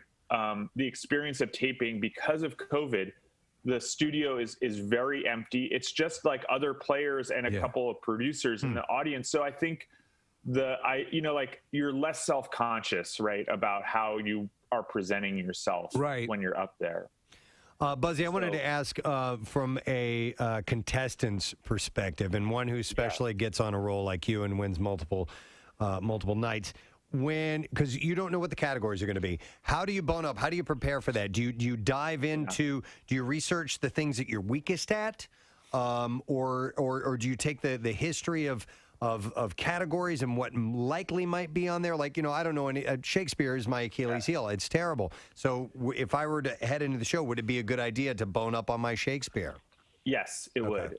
Shakespeare, rivers, capitals, classical music. But the thing to remember is I actually wrote an audiobook called Get Ready, available on Audible. Sorry for the plug. No, absolutely. That is about kind of how I got ready for the show. And what you realize is that Jeopardy has certain subjects it likes to cover, and it is a piece of mass market entertainment. So they're not going to pick something completely obscure, right? So there's sort of a depth of information that they're going to go for. And so for me on that stuff, I really looked at not just what the show has asked before, but the types of things that they've asked before. So for instance, like, if there's Pulitzer Prize winners, you don't have to know every book ever published, but there's notable books to know. Yes, right? No, that's absolutely true. And with Shakespeare, you don't need to know every single plot point, but it would be good to be able to connect either a place or the main characters to the show, because every Shakespeare clue is going to have a character's name in it. So if you know that Cordelia is King Lear, that's all you need to know. You know what I mean? You don't need to know you don't need to read King Lear. And so there's all these different pieces of information. In the Jeopardy world, they call them Pavlovs, right? So like if the year is 1927, we're talking about Lindbergh. It's 7:57. Hello, Karen. You're joining us for Preston and Steve. It's like when I get caught with, like, at the school, Preston and Steve, and I have gum in my mouth, so excuse me. The teacher's yelling. But we like gum at a baseball game. What do you guys think of this? Have any of you left a game early? I leave every game early. Always. Yes. No, you should ask, have you guys ever stayed for a full game before? Yeah. Especially if it's a nail biter and it's like really close. I'm like, Clinch a championship or something. Heck yeah. But I'll tell you this. We may have. I've yet to encounter the nail biter that's made. I mean, it would have to be on an epic level, because I learned early on that every time, well, let me stay a little bit later, and if I get stuck in anything, I said, why didn't I leave earlier? Yep. So I can't fight it. Absolutely. I am the only one in the room. I stay for every game, and I stay for the entire thing. And I'm not like, I understand the traffic conditions and the conundrum of sticking around, but I don't know. I feel like I paid for the ticket. I'm going to stick around and watch all of it. Well, do you wait it out? Do you wait out the traffic, or Sometimes. do you just get out and jump into the I really sea of humanity? I enjoy the sporting event, and I like being there, and I like being in the crowd. So yeah, I stick around for all of it. Not only that, but like I also park advantageously so that when I do leave, I can just get right out of there. Like, so I'm a season ticket holder for the Eagles. I was a season ticket holder for the Sixers. I always left Sixers games early. And the only way I would stay is if it was like a championship game. What about you guys? When you go, when you're at a game, do you stay for the full thing, or do you cut out early? My husband's like the commercial where he's planning what time he's going to leave, like in the third quarter before we get there, and also to the other point. And he parks like far away, which I hate because I'm always wearing stupid shoes, and then it's a long hike in, and then he wants to run on the way out. So my kids have had it that they want to stay to the bitter end, so we can stay to the bitter end, and then we'll run to the car. I like the way your husband thinks. Yes. According to this survey, Philly, they leave early. Majority of Philly folks, they're saying that Phillies fans are the fourth most likely MLB fan base to leave early. I'm And actually 76% of fans have done it. surprised by that, to be honest. I'm not. I am surprised. The only Yeah. reason I'm not is because the parking conditions, getting out of any of those parking lots, especially for an Eagles game, is just torturous. That's the main reason I would leave early. Yeah, for sure. I would too. Except for like, I think when the Eagles played the Miami Dolphins, I feel like that was close last year. And I was like, I don't know. I kept like holding out. But you don't want to be stuck. And then you can't get out. And then you're there. It's like another hour. I just don't. There's nothing that can be that close that would warrant. I don't care what's going on in the game. If angels have descended onto the field and are curing people of diseases, You know what's I'm great? still leaving as quickly as I can. If I can leave the game, right, and get home before the game's over and watch the end of the game at my house, then I feel like I've won. Yeah. Won the lottery. That's true. That is a good scenario. That is true. Now, concerts, definitely. I'm like, sounds like they're ramping it up. I need to go, which is kind of bad. But I feel like the traffic can be just as bad as a game. Do you know what's interesting? I'm more inclined, though I never do it. I've occasionally stayed to the absolute end of a concert if it's an artist that I've been waiting to see forever or whatever. Well, we do have tricks, and we have a little bit of edge in the business because we know the concert promoters. Yeah. They'll get you the set list ahead of time, and I know exactly what song they're going to end on, and then I'm out on the way when that song starts. I like the encore. I'll wait to the bitter end. And then sometimes I'll just take the SEPTA back to the city if you park in the city. So then that's a fast way to get home, and then you can avoid it. Karen, you paid for those Rick Astley tickets. You're going to watch the whole thing. Never going to give you up. I'm going to, yes, you got it. I'll be dancing the whole time. Thanks, guys. All right, we'll see you later, guys. All right, bye-bye. All right, so with that, we have something. You're not going to have to deal with traffic because the day off at Dorney with the Preston and Steve show, we start early. We start before anybody gets there. We will open the doors early. Awesome. And you will be able to get in, so parking is not going to be a problem, none of that. So we have our Dorney digital word of the day. I have no idea what the hell this word is. Immelman. Anybody know what that word is? Immelman? Sounds like a name to me. It's spelled like this. IMMELMANN. I thought we were supposed to make these things easy for people to enter. I'm pretty good with the vocabulary. Run that by me again. Immelman. Oh, apparently, it refers to a combat maneuver. It's an aircraft maneuver. So I'll bet you that there is an Immelman turn on the new Iron Menace roller coaster. That is awesome. I will bet you that's what it is all about. All right, so it's spelled Immelman. It's spelled IMMELMANN. Enter that word if you dare at WMMR.com. You can go to PrestonandSteve.com as well. You'll find the Day Off at Dorney link.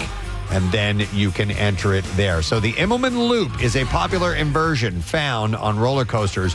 Riders enter a half loop followed by a half twist and then exit the element traveling in the opposite direction, making a 180-degree turn. Okay. It's kind of like that turn at the end of Maverick. You know what I'm saying? Yes. And you got to kind of like turn and then go over the mountaintop. Yep. So guess which roller coaster has one of these turns? Iron Menace. Iron Menace. There you go. All right. So make sure that you enter that now, my friend, because we'd like to get you a 4-pack of tickets, all right? And then we will see you there on July 11th. Let's do the V-File. WMMR presents Preston and Steve's Bizarre File. It is brought to you by Sports and Social at Live Casino. Phillies, Fridays at Sports and Social Philly. Every Friday home game, you can enjoy free caricature drawings, Budweiser specials, giveaways, memorabilia, and more. Visit sportssocialphilly.com. Here's a messed up story for you. 3 wolves in a zoo outside of Paris attacked a 37-year-old woman, leaving her fighting for her life. What, do they go home at the end of the day? The woman was bitten on the neck, the calf, and the back at Thoiry Zoo. The woman is believed to have gone out alone for a jog after spending the night with her family in a safari-style lodge at the zoo. Lodges in the wolf zone promise, quote, silence, rest, and disconnection. And wolf attacks. According to the zoo's advertisements, they offer a one-of-a-kind, very intimate experience with the Arctic wolves you'll be able to see from the living room. The woman ended up in the safari zone, which is supposed to be restricted to cars. And that's where she was attacked by 3 wolves. It was not clear whether she made a mistake on the trail or it wasn't clearly marked. First responders got to the scene very quickly. The wolves were moved away and then returned to the area. The source said the woman must have gotten through security systems, a trench, and an electric fence supposed to keep the animals in. That sounds like a lot of work to get in there. Police are investigating the incident. She was wearing a necklace of rotisserie chickens, Preston. Dude, that is messed up. Compounded the problem. All right, in St. Louis, a week after being released from jail for sex offenders, a man is accused of having sex with a seat on a Metrolink train. What's his seat look like? Prosecutors charged 38-year-old D'Angelo Antoine Covington with first-degree sexual misconduct. He's currently being confined in the county jail on a... You're going to be my regular Saturday night thing, baby. Oh, yeah. A $20,000 cash-only bond. The courts have also ordered Covington not to be allowed to go on the train if he makes bond. You can take that seat with you. A Metrolink driver parked the train at Lambert Airport Station and stepped off for a few minutes. When he returned, Covington was on the train and allegedly engaging in a sex act with a train seat. Banging a seat. Genitals exposed. The driver continued on the route, and the defendant continued his activity until he deboarded the train. The defendant's activity is captured on video surveillance. Oh, my God. Look at that garbage can. Covington was also arrested Wednesday night for assaulting a nurse at the jail.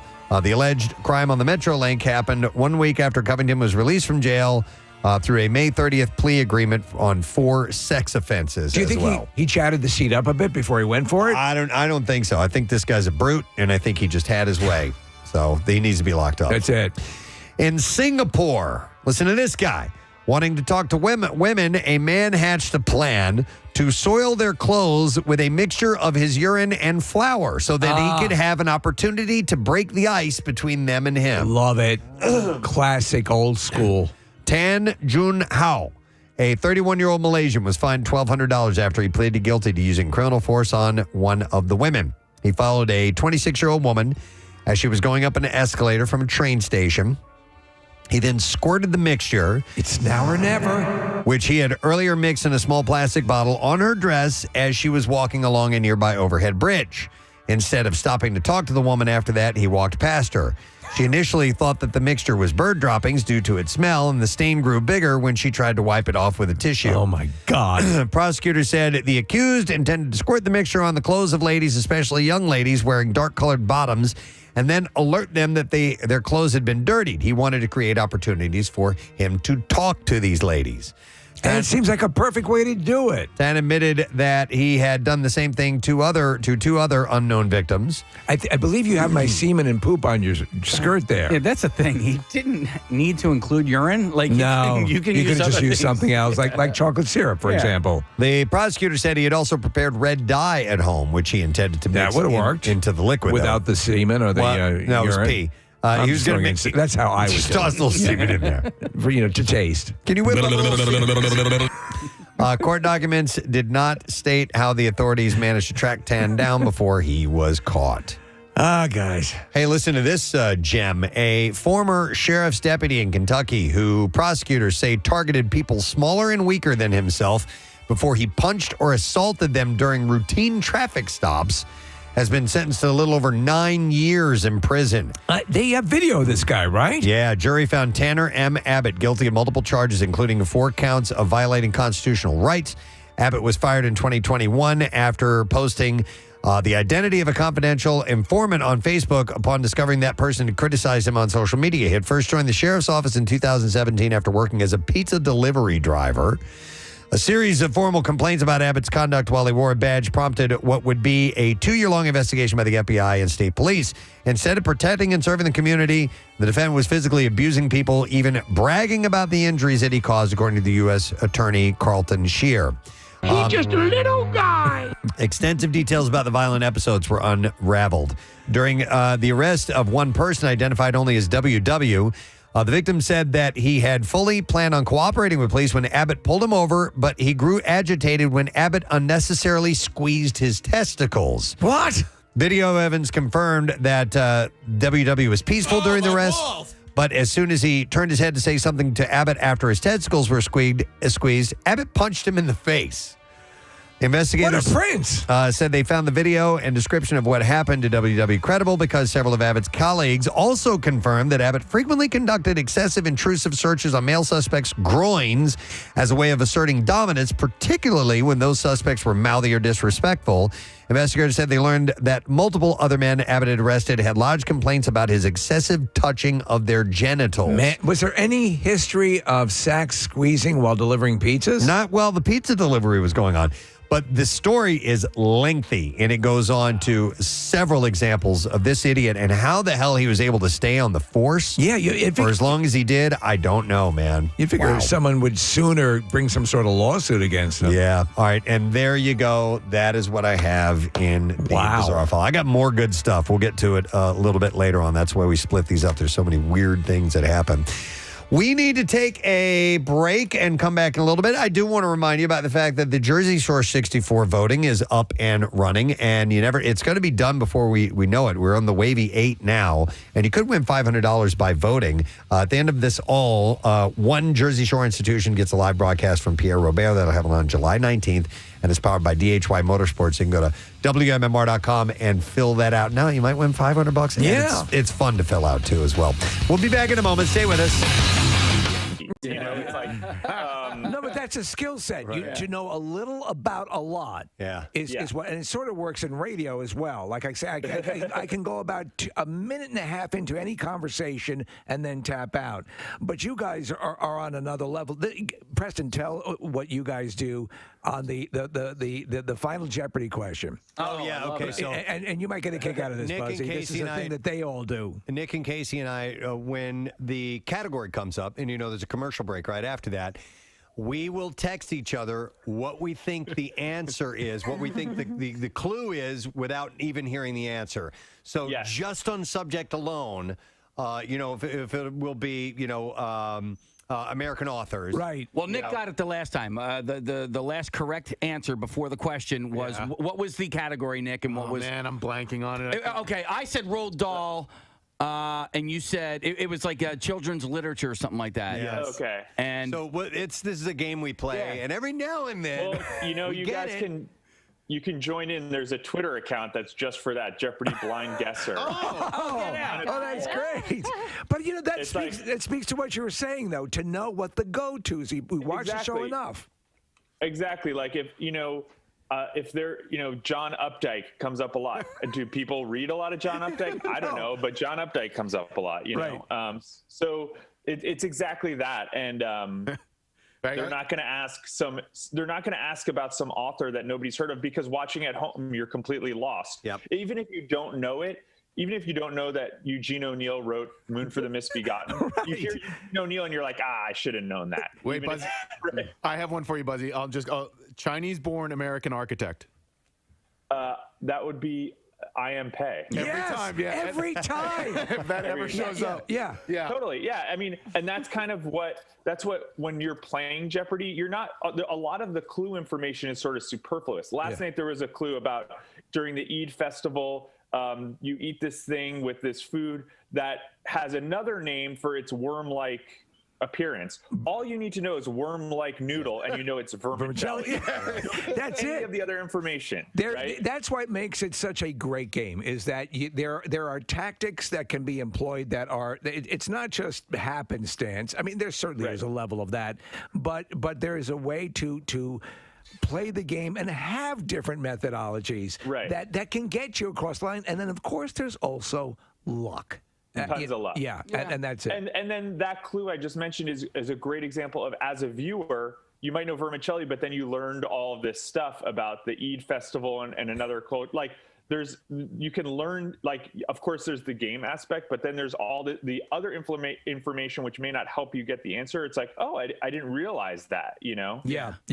When I host trivia night at my kid's school. We brought it to the school. It's Quizzo night, and I'm the one who comes up with the questions. And I take a page out of Jeopardy's notebook. Like, I will ask a question where, you know, the audience will be like, how am I supposed to know the answer to this? And then you're supposed to ask yourself, how am I supposed to know the answer to this? The answer is in the question. Like, why would you think that any of us would even know this answer? Well, what's the question and how is it asked? You're right, because great riddles are done that way. And that's it. Exactly. If you watch like a straight up college bowl type of game where they don't do that, you'll get slaughtered, because it's as dry and unborder collie-ish, you know, in the way that you can be directed a little bit. It's just antiseptically, what is this? And I have to tap out, but I can do better at Jeopardy because of just a little bit of prodding will get you there. There's usually like 3 clues in each clue, and I think I got a chance to finally meet the writers. As a contestant, you've no contact with the writers. So as the host, I finally got to meet them, and I was just like singing their praises, because I think the format of the show, having so many clues, like if there's a category about, you know, some pop artist or some subject you don't know, it's only a couple questions and there's a bunch of other stuff. That's one thing. But the writing of the clues is so masterful. And I was like, I'm not worthy, because it's exactly what you're talking about. Yeah. There's always a way, even if you don't know the information, to find, like, except for maybe the $2,000 clues, which sometimes you got to know it or you don't. It's true. 90% of the clues, you can figure it out. And that is as much fun as knowing something cold. Yeah. Right? Yeah, no, you're right. Buzzy, I wanted to ask you about another book. It's called Answers in the Form of Questions. Claire McNear wrote it. I don't know if you had a chance to read it or even. Yeah. And she goes into the production of the show and where the contestants stay and what they bring to the set and how many different pairs of clothes they have to wear and all that kind of thing. Yeah. Do you think that was an accurate representation of what your time as a contestant on Jeopardy was like? Absolutely. Claire is fabulous. Like, we joke that if Jeopardy is Harry Potter, she's our, like, Rita Skeeter or whatever. She's like, you know, like, the Daily Quiddler or whatever. Yeah. Or what, I don't know if she likes that, but I actually, you know, I interviewed her. I actually invited her out to, there's like an ex-Jeopardy trivia night here in LA, which is like known as one of the hardest bar trivia nights in the country. So I made her come out and play to have that experience. She's incredible, and she really knows her stuff. And she's a fan, and I think that's I really recommend that book to people who are fans of the show, because you start to see all these different sides of the experience, whether it's, you know, being a contestant, sort of community afterwards. You know, I think she did a great job of sort of giving everyone a taste of the experience, and not everyone's experience is the same. You know, some people have, you know, not a great experience when they come to taping because of whatever reason. But I think she did an amazing job. That's cool. I love that book. You know, I knew about the filming schedule and 5 a day, but what I didn't consider is, say, when you had your 9-game run, Were you were doing all those? You had to have knocked out 5 in one day as a contestant as well, correct? Yeah, that's right. Yeah, Wow. so my first game was a Monday game. So I did 2 consecutive tape days, and I lost in the 10th game. I lost on the last game of the second day. And I think that's part of what, once you're a contestant, when you see someone go on a long streak, the endurance of, just shot nerves coming in to do it again. I mean, it's not, you usually only tape 2 or 3 days a week. So it's not like you're doing 5 days of 5 shows a day. Right. But it's still just such an impressive feat of endurance. And getting ready to host, I knew I needed to have endurance and bring the same energy to a Thursday or Friday game that I bring to a Monday game. Yeah. So for that month where I knew I was going to be guest hosting, I was doing a ton of training. I would do strength training in the morning. Yeah. And then I would do like cardio 2 times throughout the day just to make sure I could still summon the energy. To have the pheromones released. Yeah. I can absolutely see that. To be sharp. I wanted to ask you, just you in your personal life, we know you were in the music industry, or may actively still be. Went to school for communications, and so music. I studied music. Music. Okay. So what do you do? We had a little bit of a hint here and there. Yeah. But specifically, what are you mostly involved with, Buzzy? I do music for commercials, actually. Okay. Yeah, so I do. I find music for commercials, or I, hire composers to write music for commercials. Do you yourself play or write, or? Yeah, I do. I mean, I don't really do anything for professionally, but for fun, I play and write a lot. Yeah. So for specific campaigns, you'll choose the music. Absolutely. So I'm sure everybody is gonna give me a hard time for this, but like the Airbnb campaign that everyone thought was the In Memoriam films. Right. I did all those. So I did all the music for those. Very nice. Very nice. I do. Yeah. I mean, that can be very lucrative. Now, obviously, you get a quicker hit from a win on Jeopardy. And correct me if I'm wrong. I don't know if this is true. We have big discussions about nicknames on the show and how one earns a nickname. Were you appointed your nickname while still in utero? Yeah, you were. Yes. How did that happen? Well, I'm 36, and I think when I was in my mom's stomach, we didn't have sexing of babies yet. It wasn't quite as advanced as it is now. Right. And so they didn't know if I was a boy or a girl. And I have an older sister, and she needed something to call the bump, right? Because it was like, oh, there's a baby in there. And my dad had gone to high school with a guy named Buzzy, and he thought it was a cool name. To be honest, I think the original nickname was Bozo. And my mom was like, we're not calling this baby Bozo. You dodged a bullet. We switched to Buzzy. They gave me my real name, Austin, after Steve Austin, the $6 Million Man. Cool. My sister's name is Lindsay, like Lindsay Wagner, the Bionic Woman. So no way. Big fans of Bionics sci-fi. That's funny. But the funny thing is, like, my great-grandmother, who was alive when I was born, my mom was like, all right, I'm going to let her decide, because my dad kept calling me Buzzy. And my mom's like, there's no way she's going to let this kid be called Buzzy. And my great-grandmother, spent some time with me, and she goes, Austin's much too big a name for such a little person. I'm going to call him Buzzy. And so that's how I've been Buzzy for my whole life. Sealed your fate. There you go. Nice. It works, though. Well, listen, you've done a great job. The hosting continues through to Friday, and Tournament of Champions. And, of course, you can see that at 7 o'clock on ABC here locally in Philadelphia. Buzzy, great talking with you, man. Thanks so much for coming on this morning. We appreciate it. Go Birds. Trust the process. There you go. Love it. He knows it all. Take care, brother. We'll see you later. David Strathairn is going to be joining us around 9-ish. We'll chat with him. He's got a show at the People's Light and Theater in Malvern. But in the meantime, we're going to chat about some other things. I saw this interesting story from BuzzFeed, and they dive into all kinds of fun conversations amongst people. And I would like to hear your contributions to this, so feel free to call in and add to this. They rounded up the signature one-liners used by people's moms. Yeah. Okay. So whatever your mom's signature phrase was, and I'll give you some examples that might jog some memory amongst you. So I love this one. This is a person wrote in and said, every time we went on vacation and us kids started complaining, she would yell at us, we are making memories. Oh, yeah. Right? Yeah. Okay. Yeah. Yeah. So that's one. Another person said that English is my mom's second language. So instead of saying it's my way or the highway, my mom says, my way is the highway. Oh, my God. Well, that's a good bold one. statement. I like that. Yeah, there's no option. My Yeah. way is the highway. Yeah. Another person said that my mom was never in the Army, yet she would always say, let me show you a little trick I learned in the Army. That's great. I love that. Another one said, we're off like a herd of turtles whenever we were leaving somewhere. Yeah. Say that. I've heard that.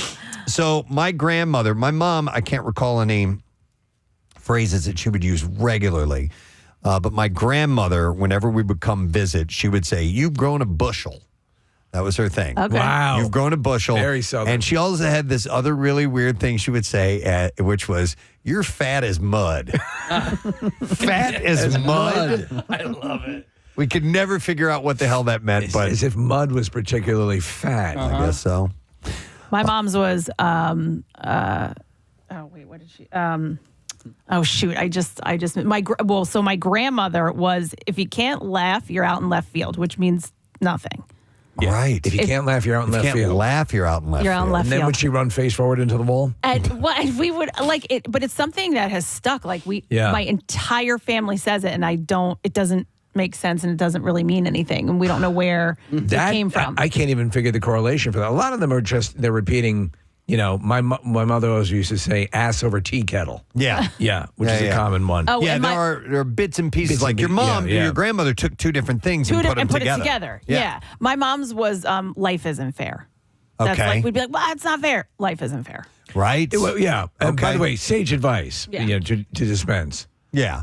Yeah. Maybe to a little kid you can go a little easier, but yeah. It's going to be miserable from Life here isn't on fair. in. Here, guess what, Put down kid? your toy. Get a job. You're in for years and years of agony and anguish. Time to enlist. Just get yourself ready. Yeah. Let me show you a little trick I learned in the Army.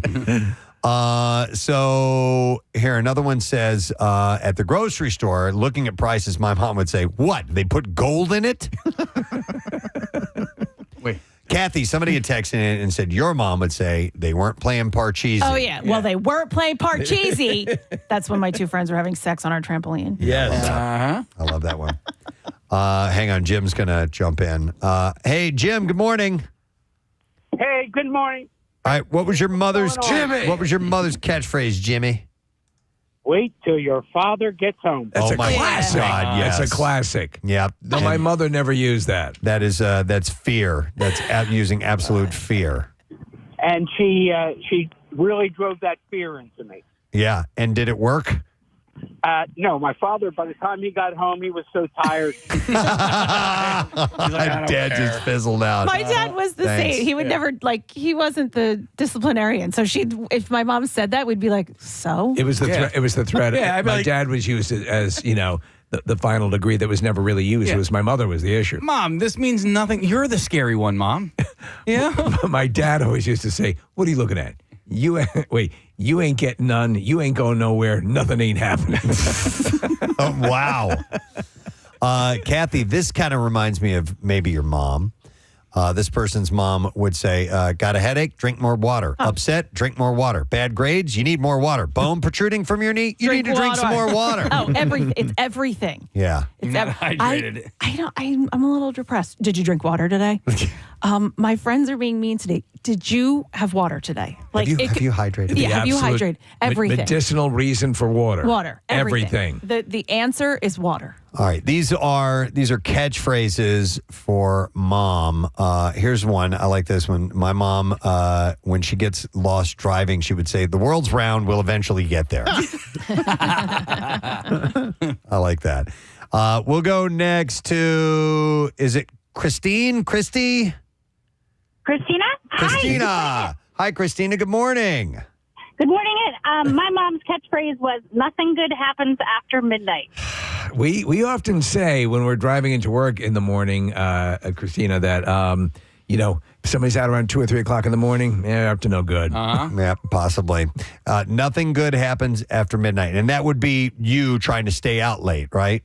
I think it was for my two older brothers more than me and my sister, but Yep. it kind of passed along through the years, and that was, we say it to each other even now that we're all adults. Yeah, a lot of times there's a kernel of truth to these little axioms. All right, here is Jim, and he's going to tell us what his mother's catchphrase was. Hi, Jim. Good morning. That would be a waste of time. That's all right, war child. That would be a waste of time. All right, what was your mom's catchphrase? When we were kids, there were 6 of us, and like from the time we were like 5 all the way up until we were like in our 20s, she'd always say to everyone leaving the house, "Do you have clean underwear on?" Like, yeah, always want to know. So that is I do. classic advice. Sure, sure, I do. Yeah, Mom. yeah. I have no underwear. As if wearing dirty underwear was something. That's the thing, Jim. You're right. As if that was I never in my mind did I think, well, I'm just going to wear dirty underwear today. Do you think the paramedics are going to refuse you service if your underwear is dirty? What was the story? Thank you, by the way, Jim. What was the story with usually that was followed up with, you could get into an accident. Right. In that, for example, the responding doctor would say, these guys got dirty underwear. Yeah. Right. Marks. We won't revive them. Yeah.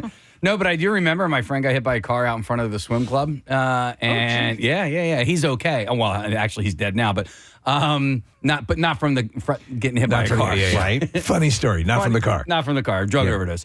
But he got hit by a car, and then they had to take his pants off, and he was there in his underwear, and I'm like, I hope he's wearing clean underwear. And that was it. It was supposed to be like embarrassment, but I mean, if you've been hit by a car, that's the last thing you're thinking. Embarrassment is low on the list. Oh my God! Am I red? Yeah, but it's okay. It's the blood. Jesus. Let's see. Let me go to Mike next. Yo, Mike. Morning, bud. Good morning. Good morning. Hey, so Hi, Mike. We're talking about mom's catchphrase.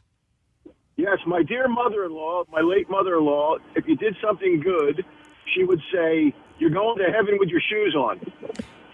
I don't even know what that means. What does that mean? You're going to heaven with your shoes on. Yeah, any idea what she meant by that? Not at all. Okay. Where's your mom from? Is she from Tom this area? McCann. She's from Roselle, New Jersey. Roselle, New Jersey. She's not from the old country? Well, she was Polish, but she was born here. Okay. I just do like Thanks, Mike. some of those southern things. I watched this guy get hit with a golf club, and first he screams in agony, and then he goes, "Oh, F me to tears." And I was like, "F me to tears." I'm like, I love that phrase. I've never heard that before. There are some very weird Southern phrases. I saw a documentary one time on the Southern parlance, and a guy said that his mom used to say, "I'm more tired than a cat turd rolled in cracker crumbs."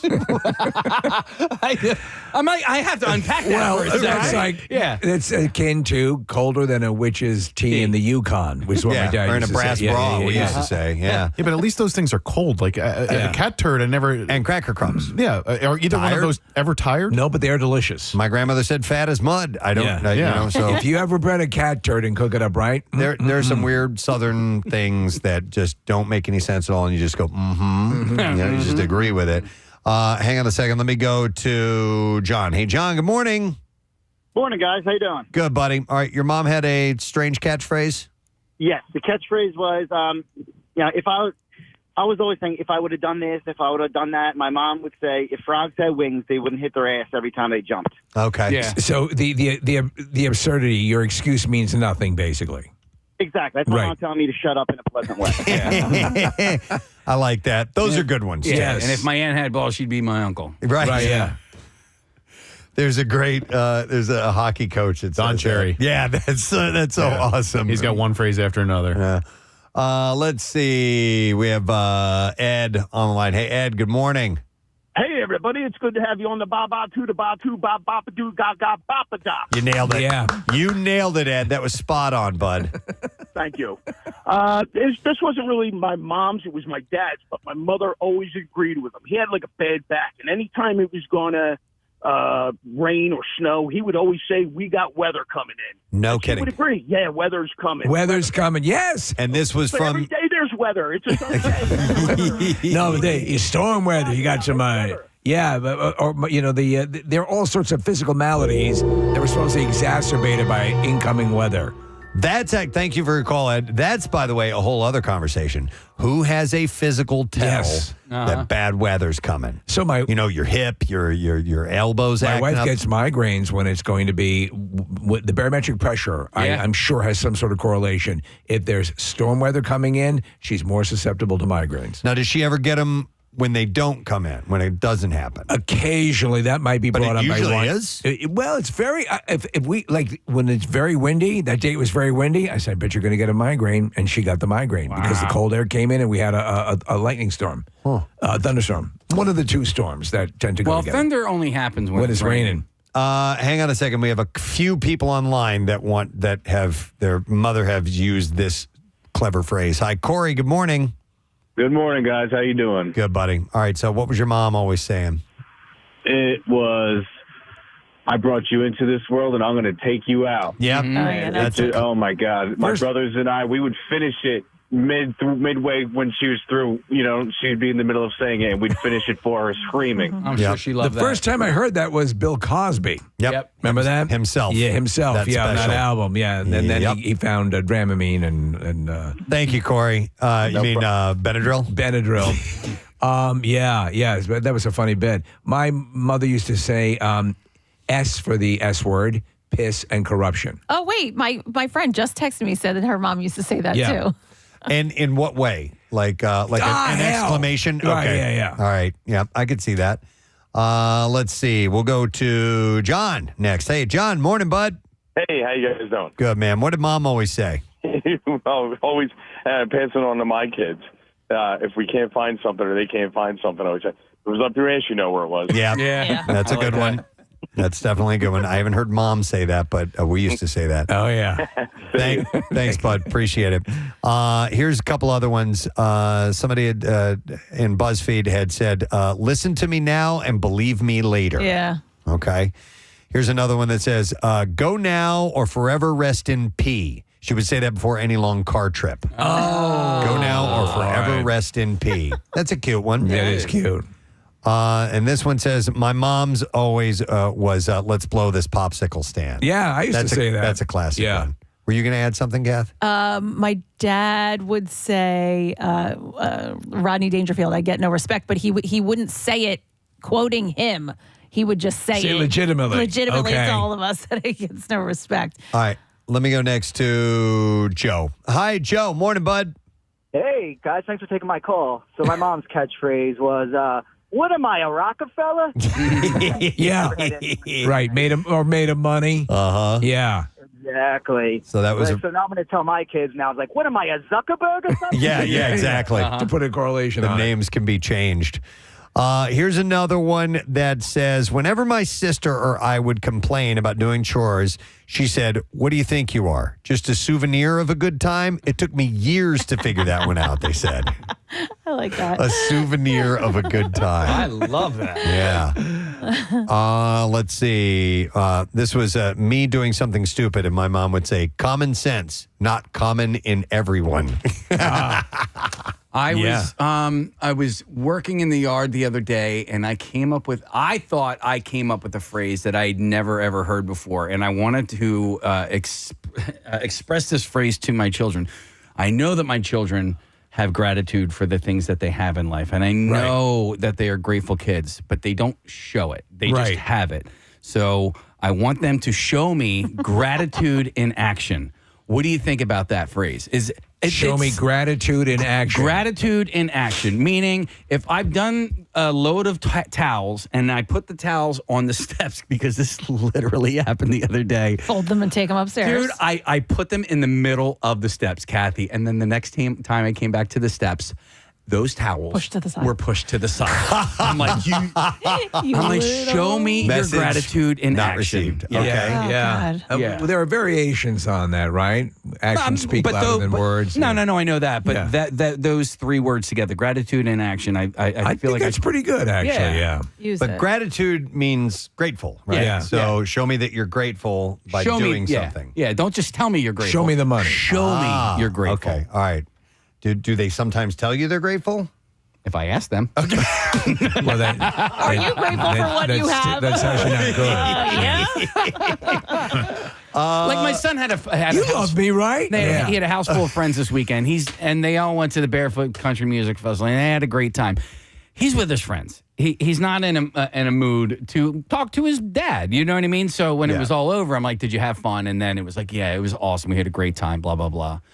I'm really, really great. I'm so grateful that I took these towels and I pushed them to the side so you didn't trip over them when you were going upstairs. That's how grateful I am. Maureen, my family used to say that. I think my mom and my grandmother used to say that on line 5. Oh, on line 5? Yeah, okay. yeah. Let me go to Maureen then. Hi, Maureen. Good morning. Good morning. Sorry to bother you at work. No, it's all right. So what was your mom's catchphrase?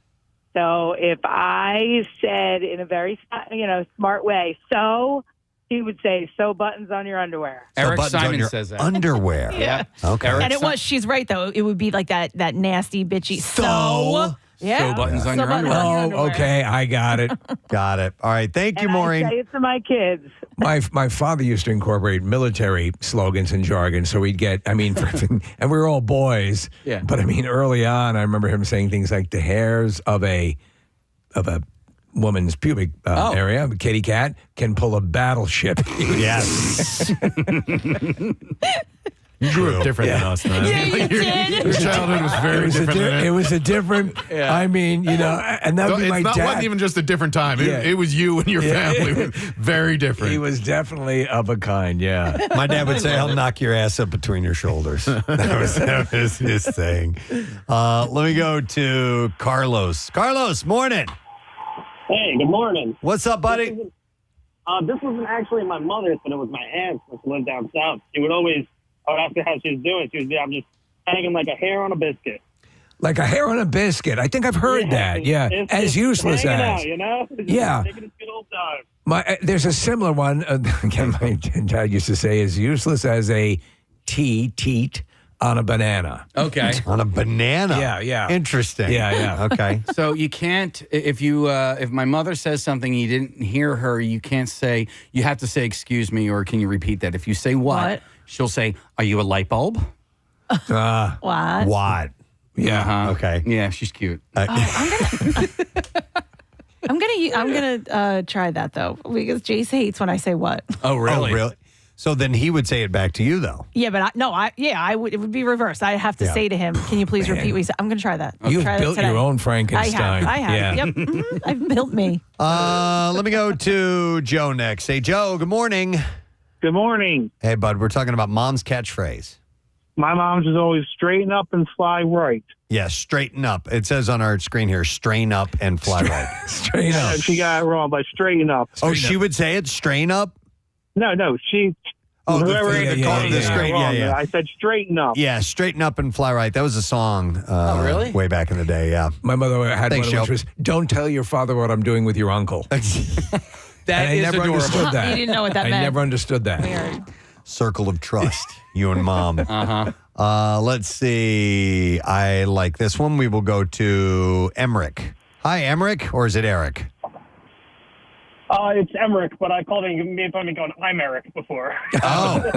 What's up, Emmerich? Well, first of all, sorry to bother you at work. We'll let it slide. I always, my mother, regardless of how pointless the argument, would always be so fiercely defending of her point. And the second she was proven wrong, she would just say, "Well, I'm often wrong, but never uncertain." Huh? Yeah. Since I was an adult to figure out what that meant. I've heard that. Yes. Yeah. Often wrong, maybe wrong, but never uncertain. Right. Is that almost a way of not giving in completely? And it's a little self-deprecation. Oh, too. yeah, I would think it means like even though you're wrong, you were very certain about your point of view. Right. So at least I stand by what I'm saying. Yeah. No matter how inaccurate it is. Yeah. Let me go next to Paul. Hi, Paul. Good morning, sir. And good morning. Klaatu Verada Nikto, you dumb bitch. He's quoting today, "The earth stood still," Yes, he and is. And bitch, you dumb bitch. All right, what's up, Paul? That's the first. Anyway, the phrase was, "You're not stupid, you're ignorant," which at 8 years old was a pretty subtle distinction. Yes. Yeah. To have some of these things hurled at kids can be very confusing. Yep. Yeah, I mean that's the whole story. Sorry, kind of dull, but no, it's fine. Absolutely, yeah. Nick, any good ones coming up on the? A lot of repeats. Believe it or not, a lot like from the Bill Cosby special. Yeah, Bill Cosby himself. Yeah, I've seen a few of those. Stop crying. I'll give you something to cry about. Yeah. That's about as useless as a screen door on a submarine. There's no Benadryl in your wine. All the time. Do you like my sweater? Here is a few from this BuzzFeed article. This person said when she gets startled, she'll say "Heavens to Murgatroyd," which was from Yogi Bear or Boo Boo Bear, I think you should say. Heavens that. to Murgatroyd. Or no, that wasn't Yogi Bear. That was Snagglepuss, right? Snagglepuss, yeah. Heavens to Murgatroyd. Mom said anytime we asked what was for dinner, her response was S with sugar on top. Oh, my dad's was S on shingles. Yeah. Which on is, a shingle. Which is actually a nickname for SOS, which is it's like chip beef on toast. I remember one We time used to have that. we were driving through the Burger King drive-through, and that's what my dad ordered. And I was like, we were so embarrassed. We were like, Dad, no. He's like, yeah, watch. And we were like, no, please don't. And, of course, the poor, 16-year-old at the drive-thru was like, excuse me? Yeah, we don't have that, sir. Here's a few more. Know what I mean, Jelly Bean? Yeah. I say that. Do you really? Yeah. Okay. You do? Yep. I mean, not to you guys, I've but I never say it heard to my that, right? kid. It seems yeah. adorably provincial for you to say something like that. It does. I'm cute. You Jelly Bean? I'm cute. You know what I mean? You're a little stink bug. I just want to squeeze you and pop you and meet you. This person wrote, anytime if I was looking for something in plain sight, Mom would say, if it was a snake, it would have bit you. Yeah. Yeah. Here's another one. We've got food at home. Oh, that was forever my family. Oh, my God. It was the only time my mom has ever said the F word in my presence. What? We have effing chicken at home. Oh, yeah. Really? Yeah. Yep. So, Mom never dropped the F-bomb. Never. But It's meanwhile, still to Dad. My mom too, Kath. Yeah, no, my dad, it's like every other word. But yeah, they were complete opposites. Yeah, it was the only time, still to this day, that I've ever heard her say it. My mother did not either. Occasionally, very rarely you would hear a curse pop out. It'd be the S word. But my dad let it flow, but he would mix it with the King's English, which I always thought was it was an interesting mix. You guys ever heard this one? You don't know your ass from the 4th of March? I've heard you don't know your ass from your elbow. Well, I've heard you don't know your ass from a hole in the ground. Yeah, Right. that's Right. what I. Yeah, But I've heard both of those, but I've never heard you don't know your ass from the 4th of March. What is that? I don't know. Don't know. A listener texted it in. my mother would always use a month of Sundays. Mm-hmm. Okay. What does that mean? I don't know. Yeah. Oh. Chuck, I think, has some of these phrases that I really like. I had never heard anybody say Christ on a bicycle before.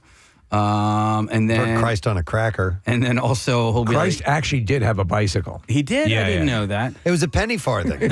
Yeah. And they would also say, your sister's ass is another It's one. so they would say. sweet. Yeah. Oh, no, dear. your sister's ass. So tender. Oh, yeah. Your sister's ass. May I just say, and out of all respect, your sister's ass is sublime. In what? Like kind of like Context. like, A compliment. like a BS, like Yeah. oh, your sister's ass. Oh, okay. Yeah. I know it inside and out. Okay. My dad, That's different. when I was younger, my dad would change. I know we're mainly on moms, but he would change up the curses. He would lighten them up. So Yeah. he would say, some people would say Jiminy Crickets as a replacement for Jesus Christ. Yeah. My dad would say Jiminy Christmas. He would say, God, he had a few that were My dad like would that. say, you're an effing jelly bean. I never understood that. What about that? Now, once I got, I was in like middle school, Yeah. and everything started flying. HE double toothpicks, HE double hockey sticks. But man, there were a few of those. I can't You remember them all say right Jiminy now. Christ or Jesus Crickets? Jesus Crickets. Or Jesus Crickets. Which, by the way, people would put H in there to technically not be taking the Lord's name in vain, right? Yeah, Jesus H. Christ. So his middle name was Hugo. Hugo. Yeah, that's actually what it is. Wow. Jesus, Hugo Christ. My grandfather would say if we came in like whining as kids, complaining about either my mom or my grandmother, she said blah, blah, blah. And who's she? The cat's mother? All right. This is a little off topic. Okay. But I actually wrote this down, and this might be for another time. But I find myself, I've said stuff for years. Yes. And without ever thinking about why I'm saying it.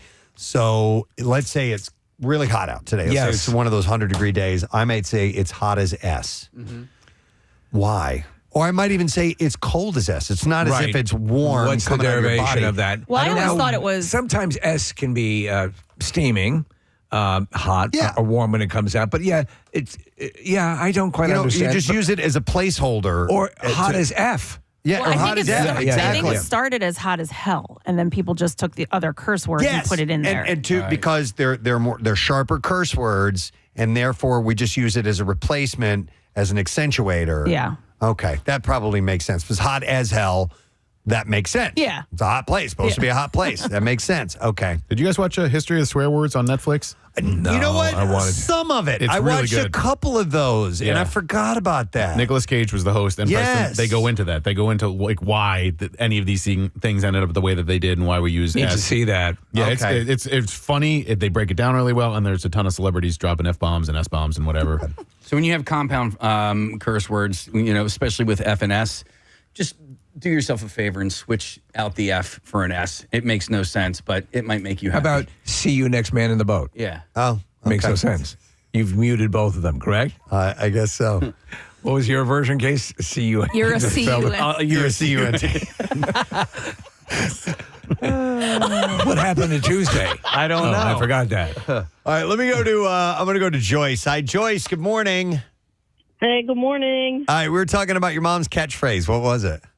My mom used to say, I've got more problems than Carter's has liver pills. Yes, my mother would say that often. And who has liver Carter's pills? has Me. liver pills because Carter. I guess that was a brand of medication and liver pills. It was called Carter's liver pills. I think that's where it comes from. Anyone else who Yeah. do that phrase. Wow. Yes, no, I absolutely. That was more problems than Carter's got liver pills. Interesting. Yeah. Never She heard used to say that. that if like we whined and complained too much, or if she had a lot going on, I got more problems. And I used to say it to my kids, and they were like, "What does that mean? What are you talking about?" You could probably modify it and say then Fleet's got enemas. Ah, Yeah, 'cause okay. it's the same thing. I Yeah. like that. Yeah, All right. Carter's little liver pills. Yeah. Okay. What's a liver pill do? Makes your liver I used to better. Find out. No, I used to take them when I was a kid. I was super duper skinny. Yeah. And I would take liver pills for weight gain. No kidding. Yep. Okay. I'll stay with So I guess that maybe there's protein and maybe Steve, they were probably used in weightlifting. And I would stuff like assume that. something akin to creatine case. No. Okay. I will go next to Nick. Hi there, Nick. Nick, you are on the air, how's it buddy. going? What? How are you guys? Sorry to bother your work. No, it's all good, bud. All right. What was one of your parents had a saying?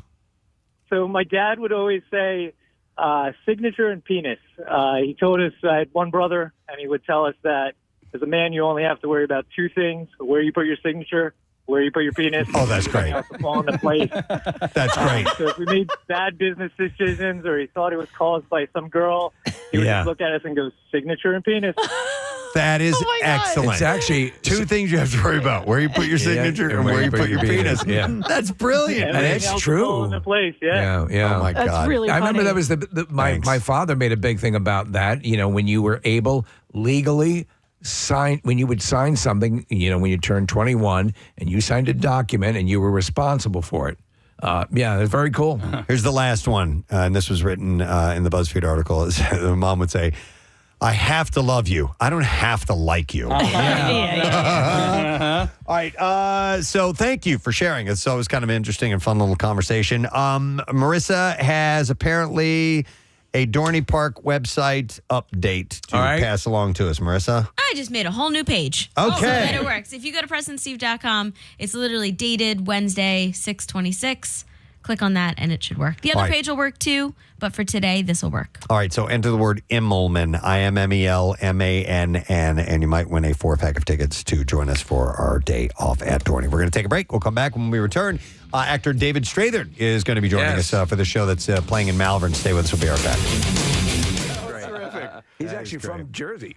I did not know that. Yeah. Wow. Okay. Well, if I had the confidence, that's the show I'd love to be on. I just don't have the confidence to be on something that wide ranging. Every now and then I'll get, man, I can run like 2 categories and feel like, oh, I'm the champ. Casey, there was something you wanted to show us? Well, I have a couple of things. I have another audio thing, something I had told you about off the air, and then I got this thing that I learned about yesterday. So I want everybody to take your iPhones out real quick and pull up an iTunes. Now take your tops off. Pull up an iTunes? Pull up your iTunes. Pick out any song in your iTunes. I don't care what song it is. I haven't used iTunes. I had to delete my iTunes. No. Really? Why? Storage concerns on my phone. I moved it on. Well, we don't need to hear about it on air. Right? Gotcha. It's a porn thing. Yeah, way too much porn on my phone. Pull up anything you're saying? Anything, and also take your headphones off real quick. Well, just in a second, you're gonna have to take your headphones off. Okay. Does it matter what song I choose? No, it does not matter. Song? Whatever song you want to hear. Well, now I got to go through and find a song I want to hear. Took the first one that came up. All right, I got one. All right, you got one? All right, so take your headphones off. Yeah. All right. Yeah. All right, now press play on your iTunes and stick the speaker part of your iPhone in your mouth like this. Okay. And close your lips over it. What the hell is going on? Seriously. And we're all doing this at the same time? All do it at the same time. Everybody press play. All right, all the way. No. All right, now cover your ears, both your ears. I refuse to do this. Well, you can't hear it? Yeah, I can hear it. Yeah. Okay. It's like bone phones, earphones. Kathy, why are you not doing it? It won't fit in my mouth. Yes, it will. Oh my God, yes, it will. Say that again, real. Say that again. Okay, so I see what you're saying. You can hear it a little bit more. I could hear it even without putting my hands over my ears. Oh, really? Yeah. So what is if you're driving? Is there a way to listen to it without having the phone in your mouth? Right. It's like bone induction. Yeah, that's what it's called. Bone induction speakers. We have a couple of the earphones my wife uses when she swims. Yeah. Well, how much did those cost? This is for free, You can just bro. stick a phone in her mouth and look like an imbecile. You know what? You know how you have that keep warm function on your oven? Yeah. Try putting the dinner rolls in your ass. Kathy, why did you not do it? As this was all going on, I just hear, because we had to take our headphones off, I just hear Steve go, I refuse to do this. Yeah. Thanks for playing along, bro. Well, I couldn't get my Asia song to play, which would have been so cool. I did do it, Casey. Isn't that wild? Yeah. Put it in your mouth? Yeah. Okay. I didn't see it. I did. You didn't Preston. do it. All right, here's the thing. I just did it. Try this when you get home, Kathy. Okay. Draw a nice bath. Get in it. Yeah. Take your electric hair dryer. Dip it in the water. You'll be able to hear Prince. While it's plugged in. The speakers have gotten much better on these phones. My son was listening to, I was watching a YouTube video or something like that, and he was in the other room, and I was almost like, turn that damn music down. I'm trying to listen to my story on my Stephen King story. But it's gotten, you remember the old phones, like if you, for some reason, didn't have a Bluetooth speaker or something to hook it into, and you tried valiantly, exactly, to listen to something through it. It was terrible. It's gotten much better. They're definitely a lot louder. I'm listening to Pearl Jam. Listen. It won't fit in my mouth. Yes, it will. Oh my God, yes, it will. It won't fit in my mouth. All right. Let's see here. Amazon has renewed. I don't know why I just went, but I did. Sounded cool. Amazon has renewed. And now the news focuses on Iraq. We go down to Jimmy Gosevsky at the Pentagon.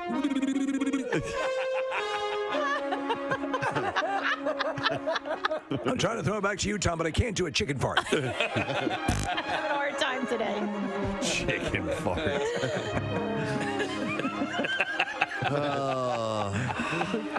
Amazon has renewed The Marvelous Mrs. Maisel for a 4th season run. That's good news. The show, which has won multiple Emmys and Golden Globes, just received 2 more Golden Globes nominations for Best Television Series and Best Actress for Rachel Brosnahan. I'm watching season 3 right now, and it really is. It's a great show, but it's tiring watching that show, the amount of dialogue that they jam in. It's rapid fire. It's so rapid fire. And it's like an Aaron Sorkin. Yeah, exactly. Yeah. She speaks so quickly. Oh my God! And I will miss stuff. I do have to back it up from time to time just to catch all the dialogue. It's great. It's done in that sort of period piece dialogue delivery way. Yeah. Yep, exactly. So Black Christmas opens this weekend. It's a horror film directed by Sophia Takal. I love Christmas horror movies. It stars Imogen Poots, Carrie Elways, Brittany O'Grady, Lily Donghue, and Elise Shannon. It's about a killer terrorizing sorority sisters during Christmas time. PG-13, hour and 32 minutes, no score on Rotten Tomatoes. Imogen Poots. I mean, you're picking a stage name. I know. You know, change that one. That's like Kelly Queef. Unless you're a porn star, right? Bella Balloon Knot.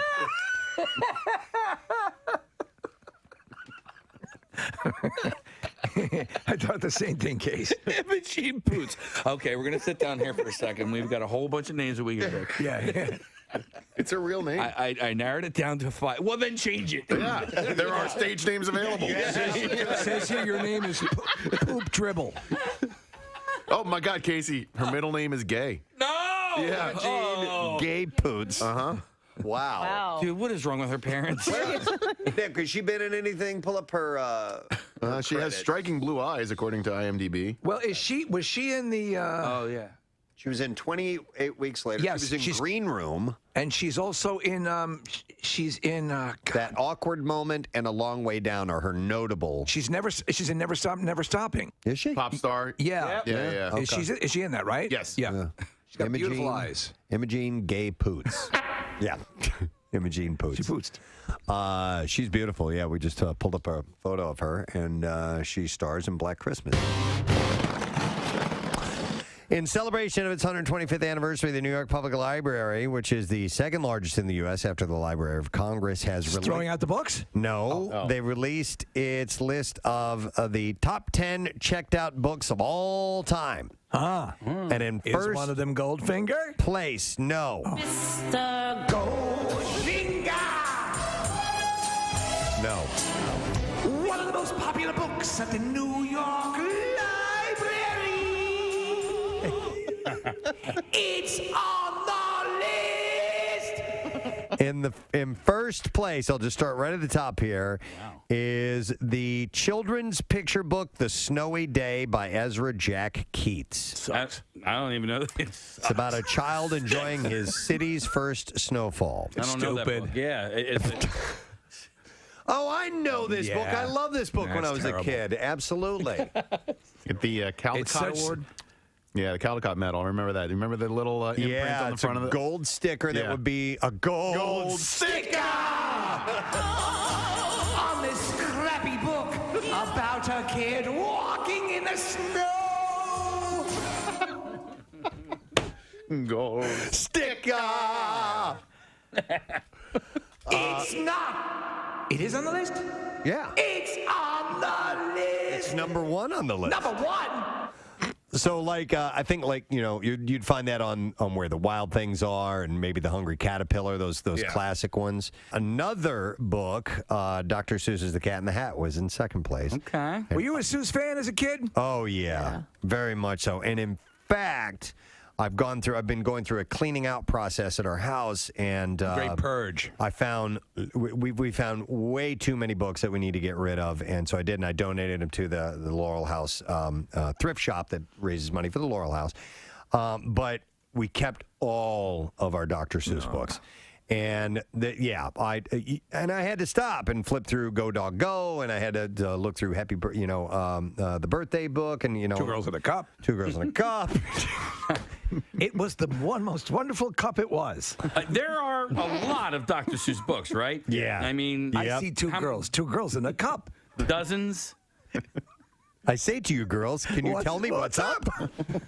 I'll tell you what's up. Just look in the cup. You'll know After this. watching that, you won't be able to sup. It's full of throw up. And upchuck. It's full of throw up. Come on, man. Maybe you want to consider the shortest commercial flight in the world.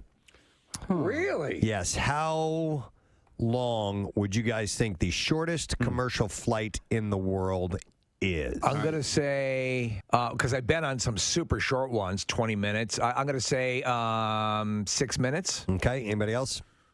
That's probably a good guess. The shortest one I ever did was Philly to JFK, and it was part of an international flight. So we started in Philly, went to JFK, picked up a whole bunch more people, and then went from JFK on. And how long was that? That was like 20. Yeah, I've done that flight before. Yeah. We stayed on the same plane. It was a 747, and most of the passengers they picked up were in New York, but that was just our flight. That's what Annabelle does. Yes. Anybody else? Shortest I have flight? no guess. All right, you have no guess. I think it's got to be about because by the time you take off and you land, like I'm going to say 15 minutes. Okay. Shortest flight in the world is 90 seconds. 90 seconds. Come on. Stop it. How? Tucked away in the Northern Isles of Scotland, Scottish regional airline Loganair operates the 1.7-mile flight between islands west. We are awaiting a Zoom hookup with David Strathairn, so we'll kill some time until we see if we get him on or not. Do you want to play your cups? Oh, yeah. We could play a little number on our cups this morning. It's called the Loud Cup. The Loud Cup. Me being a sucker for one of these ads, and now everyone has a Loud Cup. Was it a social media ad? No, it actually just popped up in the corner of a website that I was on. Okay. So they clearly know that I look at for all these dumb novelty things. All right. And so I said, well, that seems fun. Well, we got a moment to kill before we get a hold of them. So I thought I would take this moment to read to you an email.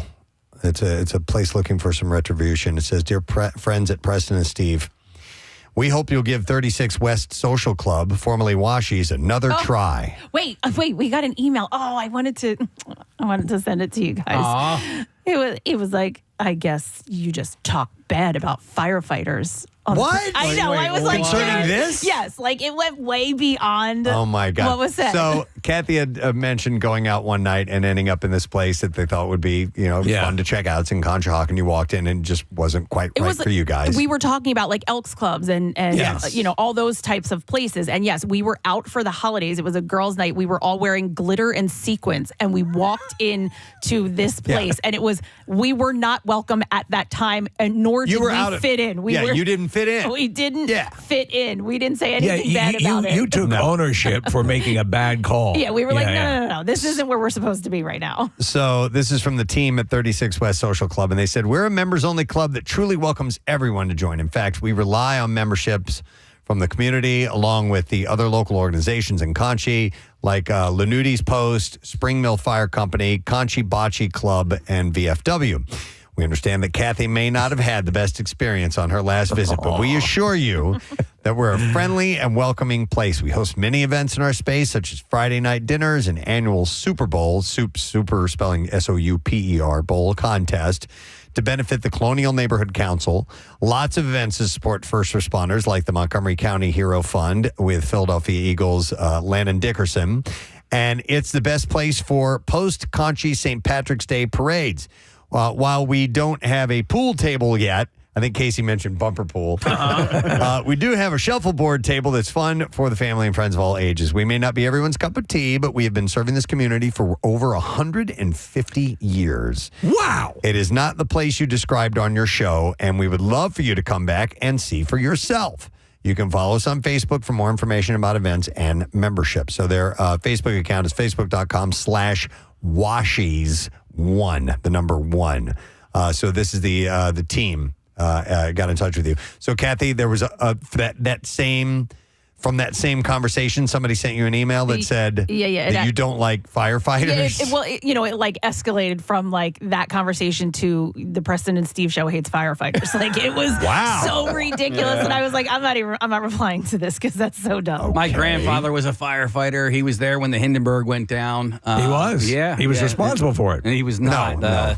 But that was at, I believe, Lakehurst, and my uncle firefighter. And my brother was a volunteer firefighter. Marissa's a volunteer firefighter. We do not hate firefighters. My father was a mechanic. My brother was a mechanic. But no, we don't hate firefighters. No, it was just the ridiculous nature of how it moved to that. Yeah. I was a volunteer firefighter in Lower Merion, and I attended Washies after Firehouse Socials. It's a great spot. Okay. Yeah. Fair enough. Marissa's seal of approval. Well, there we go. Done. Based on that alone, I will be going to Washies myself. So you have to give it another try sometime, Kath. And you know what? I will be wearing body glitter when I show up. Yeah, well, you should. You should. Programming note, Preston. For David Strathairn, they've connected with a theater staff member who's on hand. They are working on getting things going. Okay. And so they're ready to check in at 8:55 this morning. They are? Yeah. Oh, that was when that was. That's when you got that? Listen, got to play a little light and loose when it comes to this stuff. We got it. Well, we were saying off air, maybe he's joined a band with Sebastian Bach and Andy Summers. Yeah. Because we can't get stuff connected with it's those funny guys either. how many Andy people Summers. picked up on the beginning of that Andy Summers was a little less than thrilled, but they came around. Kind of. Yeah. He was angry at the beginning. But later on, though, if you remember, I asked him a question that Steve had asked off air. Yeah. As to whether when two rock bands are in the same area, maybe they hang out together. Yeah. And he said, very snarkily, I must add, sorry to ruin your fantasy. Yeah. I was just like, F you, bro. I know. I wasn't mad. And I'm sorry. I'm not mad or anything. I like have to that. apologize because I said, yeah, Andy, can you believe this guy? Yeah. Can you believe this guy would ask such a dumb question? Ridiculous. Where did you pull that one out of? It sounded to me like he just was like a cranky old dude who didn't know how to work Zoom at the beginning of it, and like somehow that was our fault. I tell you what, once we got so the photography we connected on, I think we're now brothers of photography. Surprisingly, the two that I was more concerned with over the years was Stuart Copeland and Sting, right? Because they are known to turn when the things aren't right. But Andy, who'd always seemed so benevolent, like sweet, the fatherly, paternal sort of person, was a seething blood monster. That was like when I brought my cats to the vet. The good cat was the one who was like total terror, and the bad cat was the one who was like, "All right, yeah, stick your fingers wherever you want." Well, there's one thing you need to know, and then we all know as pet owners, pets are committed to making you look like a liar every chance they get. Oh no, he's good with furniture. Oh, I know. Yeah, absolutely. All right, well, I guess I can roll out some shout outs in the meantime. I do have a few of these. This says, hey, I'd like to request a shout out from my mother-in-law, Jean Robidoux. Me and the wife just bought a home. She's been so helpful and supportive, and I know she listens all day long, 93.3. She would definitely get a kick out of it. Thanks again, longtime fan. That is from Brandon Ertel for his mother-in-law, Jean. Here's another one that says, hey, guys, just got engaged on Friday, June 21st at Longwood Gardens. Beautiful place. I could not be happier, and I would like to give a shout-out to my now fiance, Jeremy. We've been together for 6 years, and I can't wait to spend the rest of my life with him and our Corgi Butters. Love you guys. I've been listening to you guys since my senior year of high school, 2014. And you guys never fail to make me happy. Thank you. Best as from Sarah Perez in Pittsgrove, New Jersey. I wonder during any given year how many proposals take place at Longwood I was Gardens. just going to say that's a great place. Like, I mean, if you're talking about maximum amount of opportunity out there. well, and you can go think about how many places you could go and have a different shot than the couple before you. I assume you could do weddings there, right? Yes. You've got it. No, you can't. Oh. No. And it's because so many people would want to. Oh, I guess that's a good point. Yeah, I looked into it at one point, and can you do gorilla style? Just go run. Yeah. Just bring in a dude. Like, do you? Yes. Marry do you? me now. Yeah. Here's another one. Hey, guys, it's Emily Stellabot. I am a longtime listener, huge fan of your morning show. Every time I hear the Bizarre File come on, I start laughing. They always make me smile. Your morning show got me through a tough time with losing my job in November, and I was wondering if I could get a birthday shout out. I'm turning 30 this year on Sunday, June 23rd. It would make my day if I got a shout out on my 30th. Love you guys so much. MMR rocks. And then she says, P.S. I love Steve's commentary and jokes and the Casey-isms as well. So, Emily, happy birthday to you. There's a shout out. Hope things are looking better for you these When you hit the big 3-0, was it people don't tend to respond badly to the 40 is the one that I think gets the most tumult associated with it, right? It does, but I didn't feel it at 40. No. Either. Yeah. I 30 think was where a breeze. I felt the age thing the most was at my funeral. Yeah. When I thought, wow. I am It's old. clear that I've passed away. Boy, he looks good, though, doesn't he? Yeah, that's it. That's the whole goal. Look good in the coffin so they have to guess what you died from. Are you wanting to say something? No, I'm gonna wait for you to do your butt plug. All right, and then this one says, hey, I'm reaching out and hopes you can share information about a GoFundMe campaign for the young family of our friend Sean. You previously shared information about a blood drive that we host in his honor every September. Unfortunately, June 13th, we lost our dear friend. He was a longtime listener, proud Bucksville resident, local Philly sports fan, and an all-around good guy. The GoFundMe includes information about his battle with leukemia and his family, wife Sarah, son Henry, and daughter Annie, just 3 weeks old, by the way. His obituary includes about information about his battle and then also helping out as well, I believe it says in here. So, Nick, I think I sent that to you. I got it, yep. Okay, so you can go to PrestonandSteve.com and find the link to this GoFundMe. And this is for, and I apologize, sometimes these are sent with links, and I usually just print out the email because sometimes the links aren't printable. I apologize, please. But that was for Sean, and I don't have his last name. The GoFundMe, Preston, is Sean's Legacy, a gift for Sarah and their kids. Okay. But it's on the community page. All right, excellent. I'm sorry, Sean Patrick Miller. I apologize. There you go. Thank you. All right, he apologized. He apologized. Is he getting an apology too? apologize. Thank you. All right, now what, Case? Well, Steve gave us this little the loud The loud cup, yes. And I got something for myself that I never got to play with on the air, and it was the same thing with you, Steve. It ended up on my Instagram feed. And I have to have that. They have one enticing video. That's how I ended up with the loud cups for you guys. Yeah. Is this the bird call? This is a bird call. Oh, yeah. And so all it is like this like felt piece of material with like a half moon metal piece, and then in the middle of it is just like a little piece of plastic. Mm-hmm. And I watched this guy on Instagram like just doing these bird calls, and I'm like, that can't be real. And then, Fairly elaborate bird sounding calls. you know, Hey, bird. like, Hey, bird. Hey, bird. Parrot. Bird. Yeah. Over here. Bird. Cardinal. But they were legit, and I was like, okay, let me buy these. They were like $3, on Amazon or whatever. Can we hear a little? Have you mastered it? I've been Are you practicing. the yo-yo ma of bird calls now? So I was practicing this, and I didn't want to go live until I was ready. The fear is you attract too many birds. Yeah.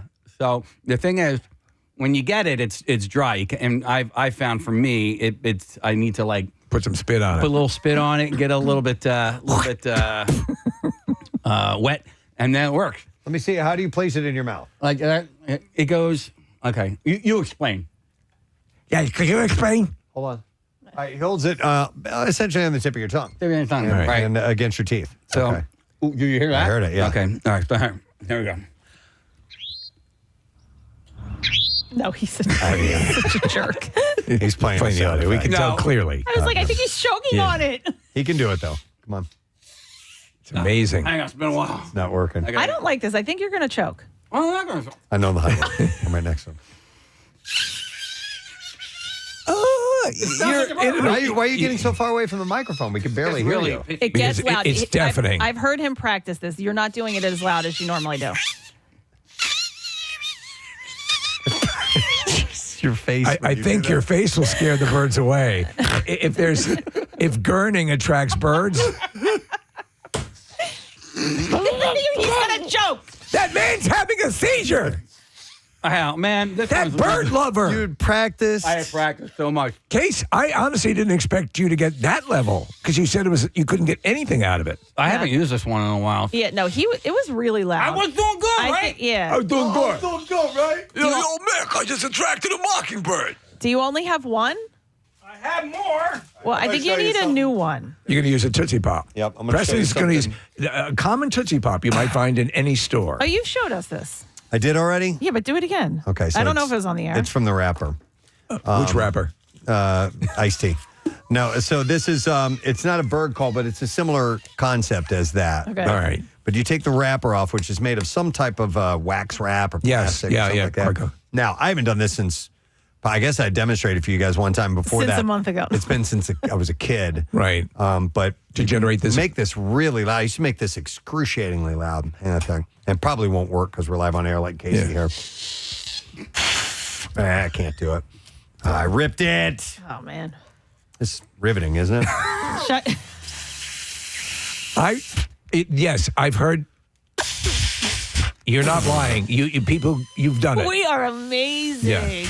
I could do my armpit straw trick if you guys want. Now that's a home run. Listen, we should set up like a Jim Rose traveling sideshow. We have so many So many incredible, bizarre capabilities.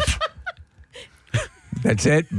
By the way, you can't see it in the studio here. They're literally birds colliding with our studio window. I can't do it anymore. Yeah. They're just flocks of birds, starlings flying into our window. There you go. See, You know, Case, I mean, it sounds nothing like a bird. the next but time you get it intimate with the missus, put that in your mouth. What's going on? Don't make him laugh. He's going to choke. It's not me. It's you. You're making noise down here. Man, I think things are dry, hon. Dude, we had a bachelor party, and this is years and years ago, and there was a Cigars and bird calls. an entertainer of sorts, and said entertainer put her lower parts over a friend of mine's face. Yes. His name's Chris. And he zerberted her. It was so funny. Even she laughed. Like, I mean, he didn't get in trouble? He didn't get in trouble. Usually that is a... no-no. The attending a bodyguard would go nuts. But it was such a loud fart sound that, like, even the girl was like, what was... She was impressed? Yes. Well, sometimes things achieve a level of high art. Did you guys see, and we're still... Right over Are there? you okay? Are you choking? He swallowed his bird call? I did not. No, I just spilled water all over this thing. So you're You going to hear my heart just dropped. Casey, I dumped an entire cup of coffee into the backseat of my car on Sunday, and I felt like such a jackass. It was a completely filled Dunkin' cup of iced coffee. Why was You it in the back didn't of dump your it on the car? Vox Pro, though, which is what he just did. So that's... All right. We need that. We're all good. Hey, Scrub roll. Ladies and gentlemen, Casey is cleaning the Vox Pro of water.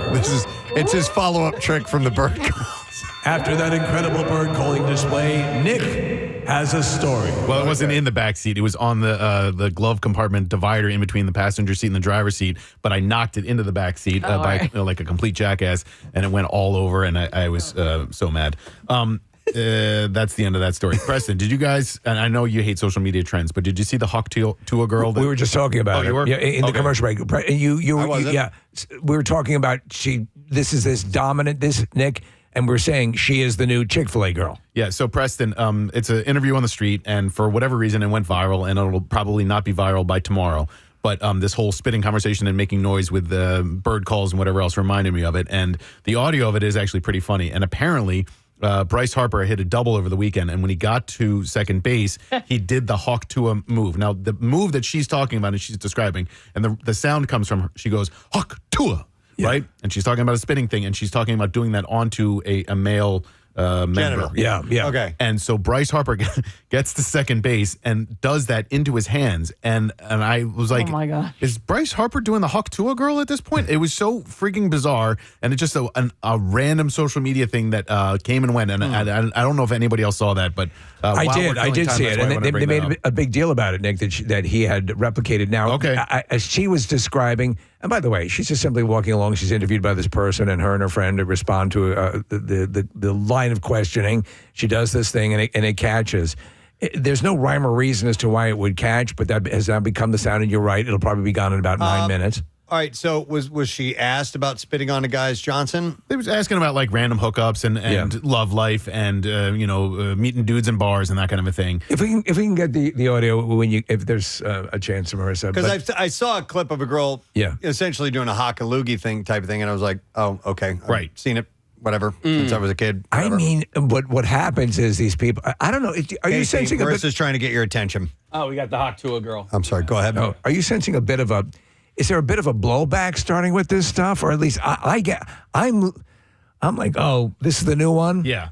Oh, dude, I've been that way for a while. No, but not for the majority. Not of the for a people. lot of people. know. They eat it up. They'll sit there and scroll, and they'll find one. It's like, oh my God. And then they'll send it to somebody, or somebody sent it to them, and all of a sudden it's a thing. Yeah. But I just know how quickly it comes and goes. And I'm not going to get all fired up about something because it'll be gone in 10 minutes. I don't know. And maybe that's the curmudgeon in me that's coming out. I don't know. I'm still working 23 Skidoo, Preston. Here's the audio. Here we go. What's one move in bed that makes a man go crazy every time? Oh, you gotta give him that Hawk Tua and spit on that thing. You get me? Yeah, no, though. Dude, okay. So and this is where porn has gotten people. I was talking to a guy who was single, an adult, and he had, gotten out of a relationship and was single for a while. And then he was telling me about going on dating apps and so on. And guys, roughly my age, maybe a little bit younger than I. And so I'm curious. I'm like, okay, so what's that world like? And he goes, dude. So was this gal? I was with this gal, and she started doing that spitting thing on me, and I'm like, wow. He was going, this happens in real life? So, people really do this? I know they do it in porn. Years ago, Barbara Streisand and the John Peters, he was a hairdresser who became a movie producer. Yeah. A Star is Born, right? Right. Yeah. They had, and in an interview, they revealed that was their thing, that sort of exchange. Wow. Which I found rather terrifying. That is okay. But to each his own. Barbra Streisand? Yes, life is a Whitman sampler. Whatever is your thing, that's fine. Yeah, it's all good. No one's being hurt. And with that, our guest is ready to go. Oh, great. Yeah, I know. Tuned in at the right time. He heard that part, huh? But I guess we got our technical things worked out. He is a phenomenal actor. We are huge fans, and we are delighted about the fact that he is going to be on our program right now and also promoting a show that is in our area. You can see it at the People's Light Theater in Malvern. It's a great theater. The show is going on now through July 7th. They're into the run. It started on the 12th, and the show is called Off by One. But before we introduce him, I just picked a handful of titles to mention to you from his repertoire. So A League of Their Own, Lincoln, L.A. Confidential, Silkwood, The Firm, River Wild, Dolores Claiborne. Great movie. Come on. Good night and good luck. We are Marshall. Those are just a few. Please welcome Mr. David Strathairn to our show this morning. David, good morning. Morning. Thanks for coming on. We appreciate it. Sorry if there were any technical glitches or anything, but we're happy to have you on today. Great. No, thanks so much for doing this. Hey, listen, I mentioned all of the film titles, but obviously stage is near and dear to your heart. From what I understand, it's where you began, and it's where a lot of great actors begin. And I know the appeal to being live in front of an audience is the no net factor part of one of the most thrilling things of doing live theater. The no net, yeah. I haven't heard it referred to that way too often, but yeah, the no net. You got to have your balance as you walk that wire. That's for sure. But it's the essence of live theater, is that it's in the moment. It exists for one evening or one afternoon, whenever, and each day is different. Each audience is different. But the word live is, you couldn't have a better description of what it is, and it's an organic process too. That's what I find most exciting. It's forever evolving. The show grows depending on the audience's response each night. It's a very give and take situation, and I just love it that there's a room where, this is an ancient craft of telling stories. Yeah, but there's something I find, even the person who's very reticent to go to the theater, and they're for whatever reason. Once they see a production of any kind, there is something magical that takes place. You can try to, hold your own against it and say, I'm not going to succumb to it. But my wife just went to a theater presentation. It had been a while since she had been. And she said, "Oh, God, that was tremendous." So there is a certain magic about seeing it in that moment. I saw something you had done a while ago, David, is Remember This. Which is a phenomenal story about a Holocaust survivor, and Jan Karski, I think his name is. Karski, yeah. Right. Yeah. And you do multiple roles in that, and they filmed it as a movie. I saw it on PBS, and I'll say this, and I think I've heard a lot of actors who love to return to the theater say that it almost is like going back to feed that part of you that even film work can't quite achieve. Would you agree with that? I do. I do agree that. It's there's nothing like it. Film work is piecemeal.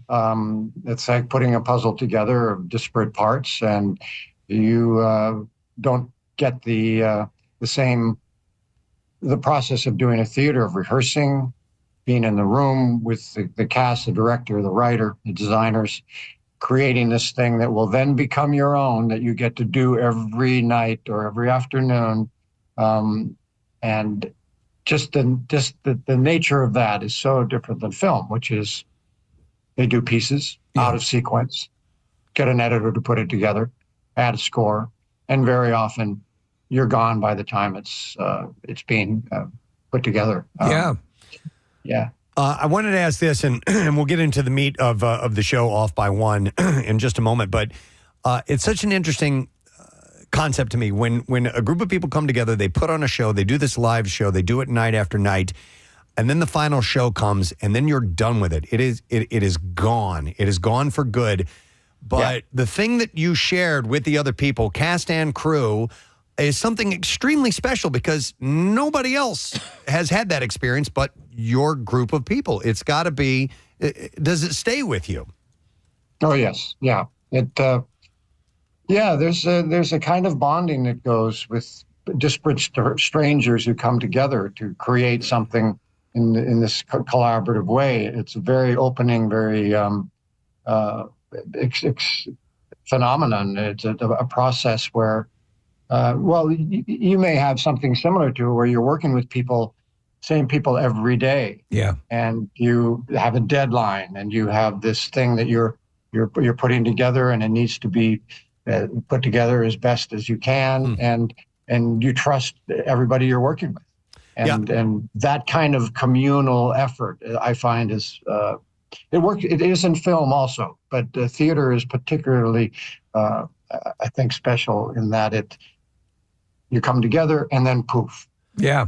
Exactly. Like our radio show is live. I've said many times that what we share here, this group of people doing this radio show, I mean, even our own spouses don't quite, they don't have that same bond that we have. It's a different bond. It's not a better bond, but there's something special about it.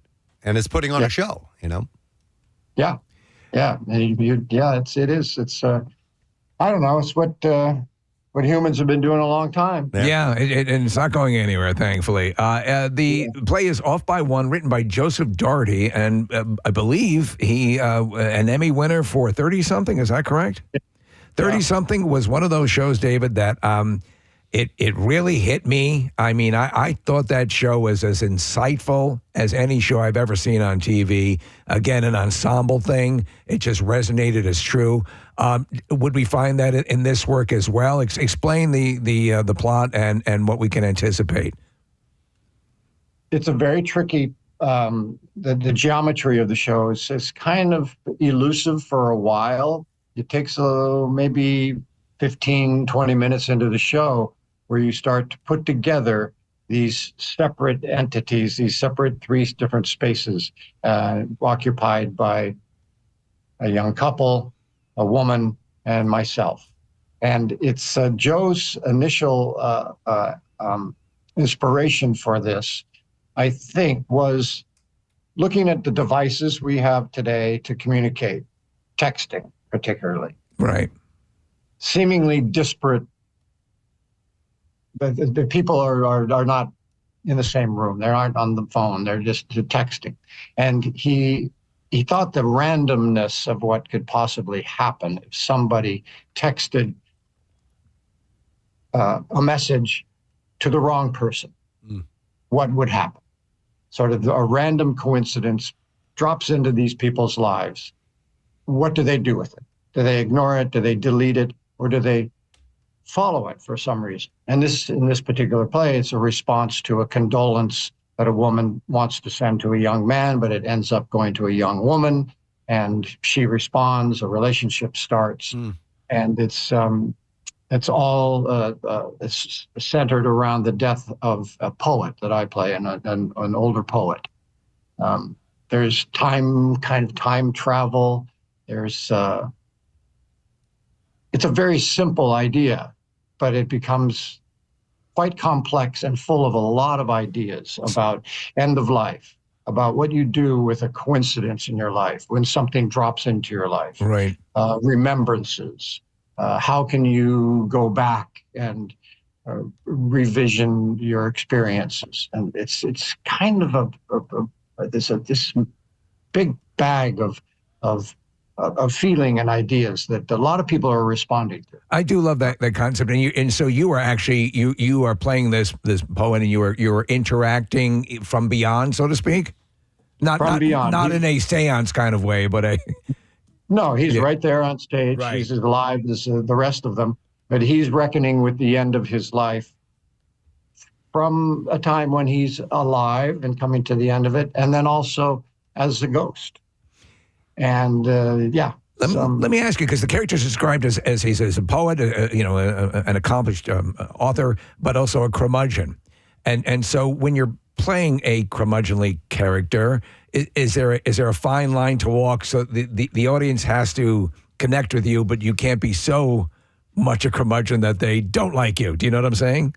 Well, one of the great things about the script is that there's a lot of humor in it. The audiences are finding a lot to laugh with.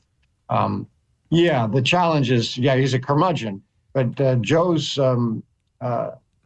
idea of this man was to find somebody who is railing against the end of life. He knows it's coming. He's a poet, so he can talk about it in metaphorical and put it in places that he can reckon with it. But it's about just being an irascible guy saying, I don't want it to be over. I know it's going to be over. And I'm just going to kind of fight it to the end with a sense of humor and a self-disparagement and also some very touching insights of what we reckon with when we're coming to sort of the end of our time. I love stuff like this. My dad, he just passed away recently. He was 94, and I'd never seen anyone prepare and be so mentally ready. And it wasn't, he had a good health and his mind was sharp, but there was such a practical, pragmatic approach, and it was just a lesson he gave to his sons about how you can do this. And I do get the sort of, no, I want more, or and it's the conflict I think we deal with all the time. And so I harken back to Return of the Secaucus 7, one of your earlier film roles, which is, for people who haven't seen it, I think it was The Big Chill before The Big Chill, a John Sayles movie, great movie. And it sort of poses the same sort of questions in another way, correct? Yeah. That's that. Wow, you bring that one up. That's pretty interesting. Yeah, the Big Seven, the Secaucus 7. People at a point in their lives where there's a lot of forks in the road, and how do you approach that? Are you prepared? How do you prepare? And it puts all that on the table. And I think for people to think about, and we're getting great responses from the audience as people are reckoning with, they say, well, this is what I've been thinking about. Yeah. This part is so beautiful. It talks about it so frankly and with a sense of humor and compassion. And yet there's also a young couple who's reckoning with a pivot in their life, which this event brings to the fore, puts on the table for them. And that's why I think it's a wonderful play, because not only does it cover an elder gentleman trying to figure out as he approaches the border, so to speak, but a young couple wrestling with changes in their life and how do we move on together or not. David, you mentioned the audience's reaction. I got this text that says, my husband and I saw Off by One last night. It was a very intimate stage and show. My husband was moved to tears multiple times during and after the play, and his phone alarm also went off during the play, and David didn't miss a beat. Sorry about that. That was last night. Yeah, I heard that. I think I saw him in the lobby. He came up to us. We were out in the lobby saying hi to friends, and he came up and he was quite sincere and really was wonderful. Said, you had me crying. Wow, that's great. But we had him laughing too. Yeah, all right, good. Okay. David, I wanted to ask you about one of your earlier movies, because I think it's kind of one of those unsung movies that I love and people might not know about it. It's called Sneakers, and you play a blind character in it, and Robert Redford and Sidney Poitier and River Phoenix is in it. It's Ben Kingsley. It's so great. And I knew we were going to have you on this week, and so I rewatched it over the weekend. It totally holds up. It's a really good spy thriller kind of a movie. Do you have any memories from that and working with such a legendary cast? Oh, many memories. That was just a really special group of people. I mean, James Earl Jones, Sidney Poitier, Dan Aykroyd, River Phoenix, Robert Redford, whoever thought of putting all those people together in a room or could get those people in a room together. And Ben Kingsley. Yeah, I think it's one of the great caper movies. It's great. Yeah. No real violence in it. It's just a wonderful group of individuals doing this caper. And there was some wonderful memories from that. You've been blessed by your the movies. Obviously, you bring a lot to the movie as well, your own capabilities, but you talk about great ensembles. And I'm thinking no matter how accomplished an actor you are, and we were just raving about your list of film credits and movies that you're in that we love, when you're on the set of Lincoln and you are looking across at Daniel Day-Lewis, and it's that now scene where everyone, you have people like Hal Holbrook in the same room.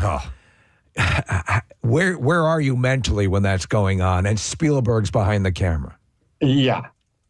You're sort of perched on the edge of a precipice because it's not anxiety, but it's anticipation of something happening in a room with people like Daniel Day-Lewis, who is like a high priest of acting, and Hal Holbrook, who is a legendary man, wonderful, wonderful guy, and all the other actors around.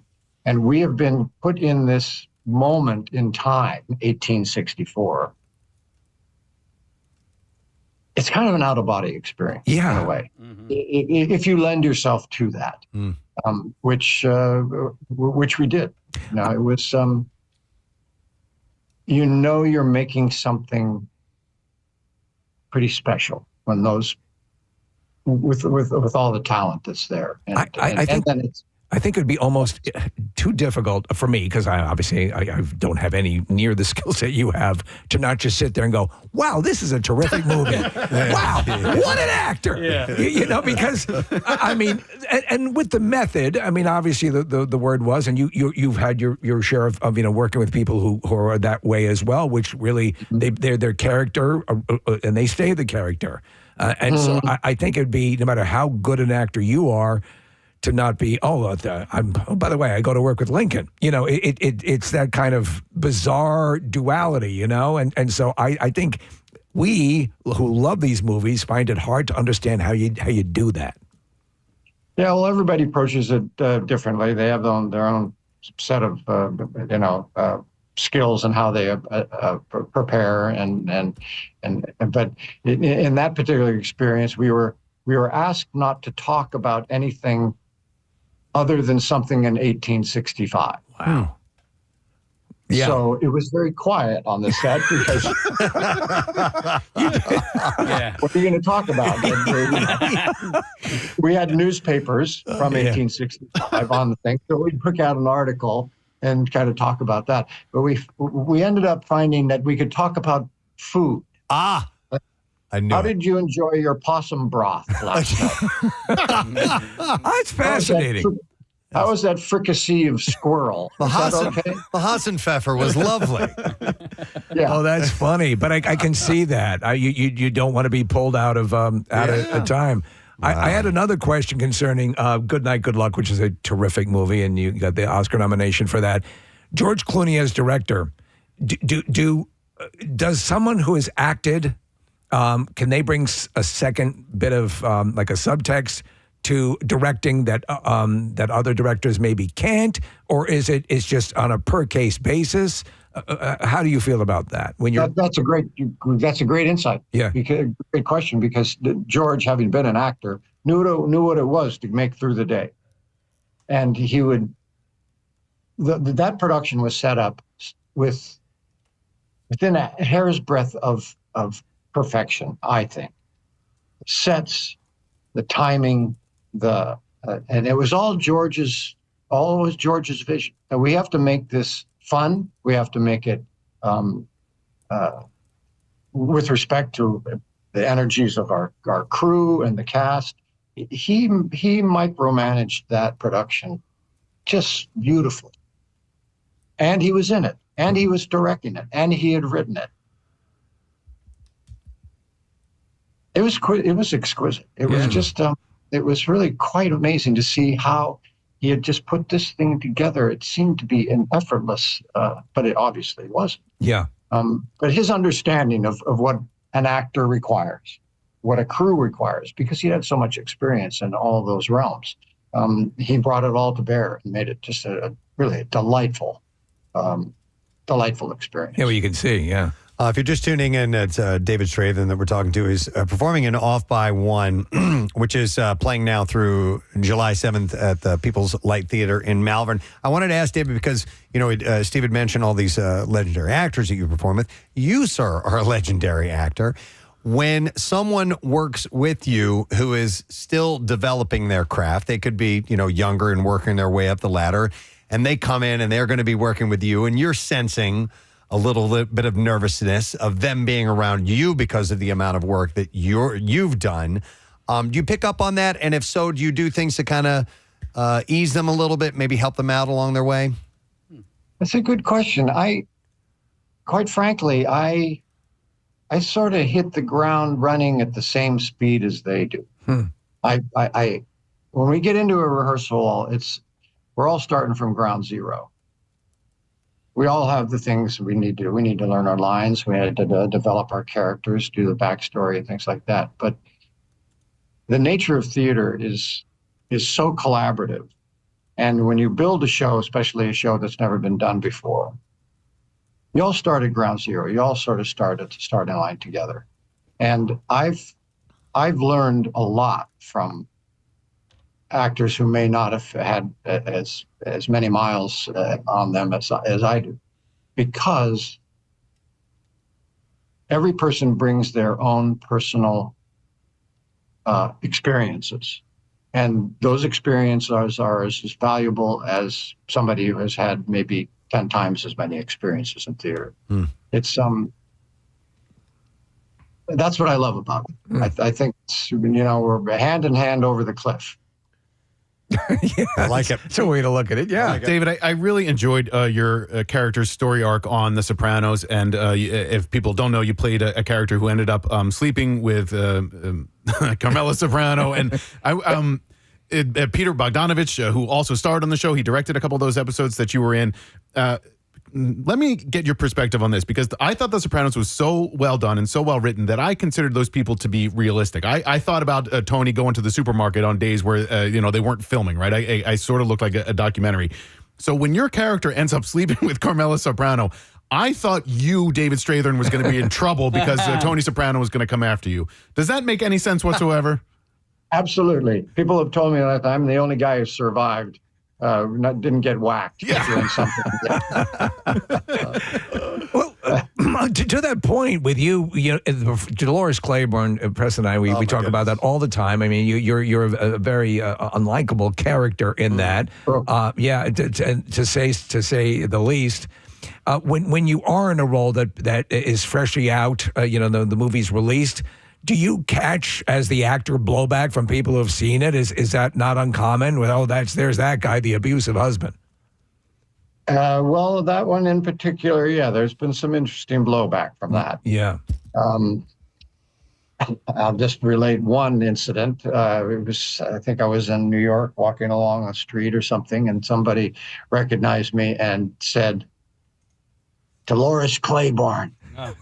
Yeah, man. Oh my God. Yeah. Oh my. Oh my God. Oh my God. Yeah. What bell was ringing in that? Yeah, that's not the reaction you want. That's messed up. No. Wow. Which side are you on, sir? That's pretty terrifying. It was terrifying. Yeah, it really was terrifying. Well, fortunately, he moved on quickly. I do have a fairly serious question about that, and I hate to go to a dark place here, but since we are talking about Dolores Claiborne, your character has inappropriate relationships with his own daughter. It's horrible. It's absolutely disgusting. You have to act that scene out with a young actress. That's got to be very difficult to do. It was very difficult. We approached that with as much care and caution as possible. This was, I think, the first thing this young lady had done in a film of that size. Wow. I think she'd probably done a little commercial or something like that. Right. There was a lot of time spent talking about the scene, talking with her mom, talking with her, and I was very concerned that even if she said yes, this is okay to do it, that there was going to be some kind of anxiety. Yeah. Or what are from doing that? When that happens, you have to be so careful because you never know what something like that is going to cause, what that girl is going to walk away with. Yeah. Sure. So we approached that very, very cautiously and discreetly, and the set was quiet. It made it as private as possible. Yeah. And you do everything you can to make her feel safe, somebody like that. And it's also, even if it's not a young woman, it's anybody in a situation like that, you really have to make a big effort to protect the person. Yeah. Sure. Because it's jarring. If you are doing your job, you're making it as real as you possibly can, and that can traumatize somebody unintentionally. Exactly. Yeah. Wow. It was phenomenal, and she was great too. She was amazing in that role. So yeah, I was just curious about this. So thank you for answering that question. No, that was a good question, because I'm sure a lot of people wonder about how those things are managed or handled. And, Yeah. But you have to be very careful. Yeah. I wanted to ask, I mentioned John Sayles earlier, and he had a great run of films. You've been in if not all of them, most of them. And we don't see a lot from him lately. Has he just kind of consciously made the effort to slow down the workload? I mean, he was an it guy for quite a while.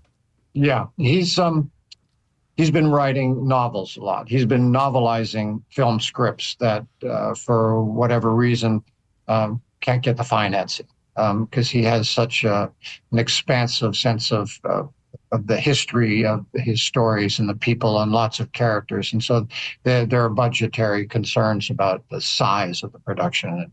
And so he's made them into novels. Okay. Yeah. Yeah. Well, I just want to point out once again, the show is only going through July 7th. You got some time to get tickets, but don't miss out on your opportunity, because we have this amazing actor. And turn your phone off. And turn your phone off. Please do.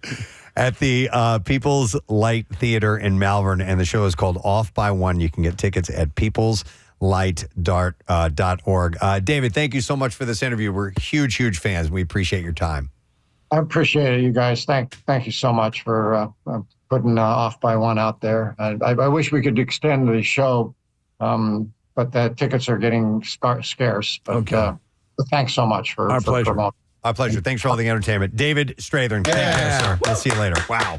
He's amazing. Yeah. He is fantastic. I mean, we didn't even scratch the surface of the catalog of movies. So many great movies. I mean, that, again, when you talk about the kind of career to have as an actor, to have that, I mean, obviously he brings his capability, which is there, but I mean, the list goes on and on of just great films. Lincoln is such an amazing movie. It's just incredible. Do you know what's impressive about that too? And I know Spielberg, made the conscientious effort, they wanted to get as much right. But again, that now scene where Lincoln. Oh my God.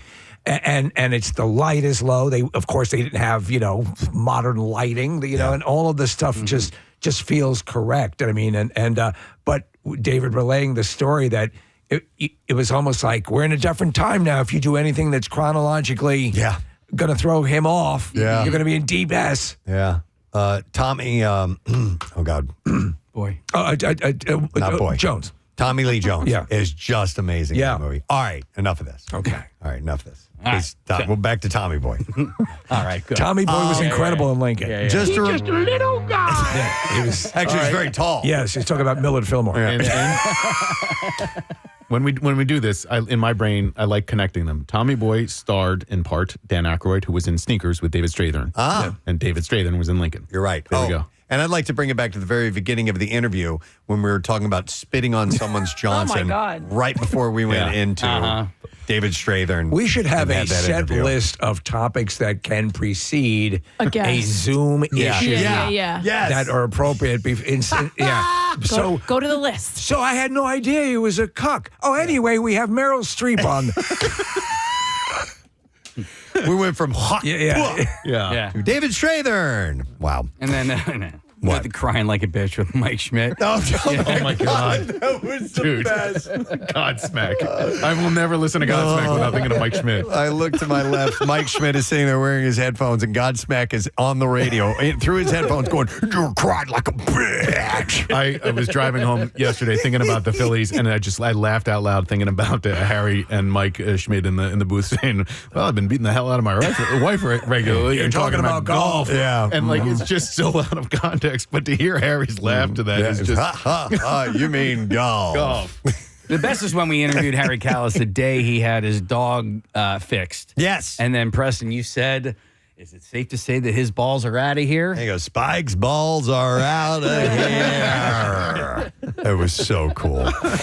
All right.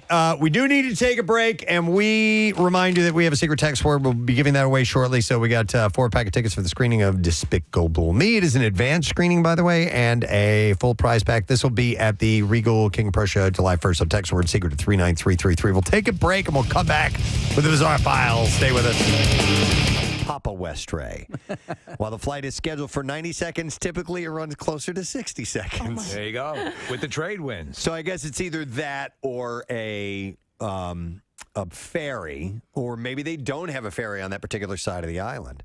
You can't, how high is the plane getting? It's essentially, for the people who live there, but it's a legitimate flight that is necessary. They carry teachers and students and visiting. In 10 seconds, we're going to turn off the seatbelt sign. Walk around the cabin. Then in 15 seconds after that, I'll put it back on. Ask you to return to your seat. Tourists and welcome aboard Flight 414. Thank you for flying Flight 414. and island residents traveling to and from mainland Orkney for a range of appointments. I would have stewardess is going to turn on the hose and begin in-flight beverage service. Open your mouth. If I regularly did that flight, I would have to try and hold my breath for the duration. Yeah, of the, see if of you the can flight. make it. Yeah. It's kind of like whenever I go through the Lehigh Tunnel, I'm like, all right, I got to hold my breath. You know what? Next time you do that, sing the last line of Happy Birthday and see if you can hold it the whole way through. It's also Maude Adams' birthday today, Steve. You know her. Yes, she's been in 2 Bond movies. Only one actress to play a Bond girl twice. Yeah. 2 different Bond girls? Two different Bond girls. Okay. She's in The Man with the Golden Gun, and she's Octopussy. She has 8 vaginas. Why didn't they just say that? I don't know where to begin. Does anyone have a bookmark? I don't want to hit the same ones again. If anybody could handle 8 vaginas. I'm good, but I'm not that good. I tapped out after number 6. Q, why don't you get in on this? Everybody, 007. When she queefs, it must sound like the mothership in Close Encounters. Bah, bum, bah. Right, Kathy? Yeah. Yeah, right? It must sound like the Boston Pops, right, Preston? Think about it. That's the Tijuana Brass. Unbelievable. When Octopussy queefs. Okay. That was the song from that movie, When Octopus Queefs. Great Bond song. Octopussy queefs. Ba-da-da-da-da. Sung by Sheena Easton. Really? When Octopussy She must have been a kid. Maude Adams is 70, Happy birthday. 75 today. Happy birthday to Octopussy.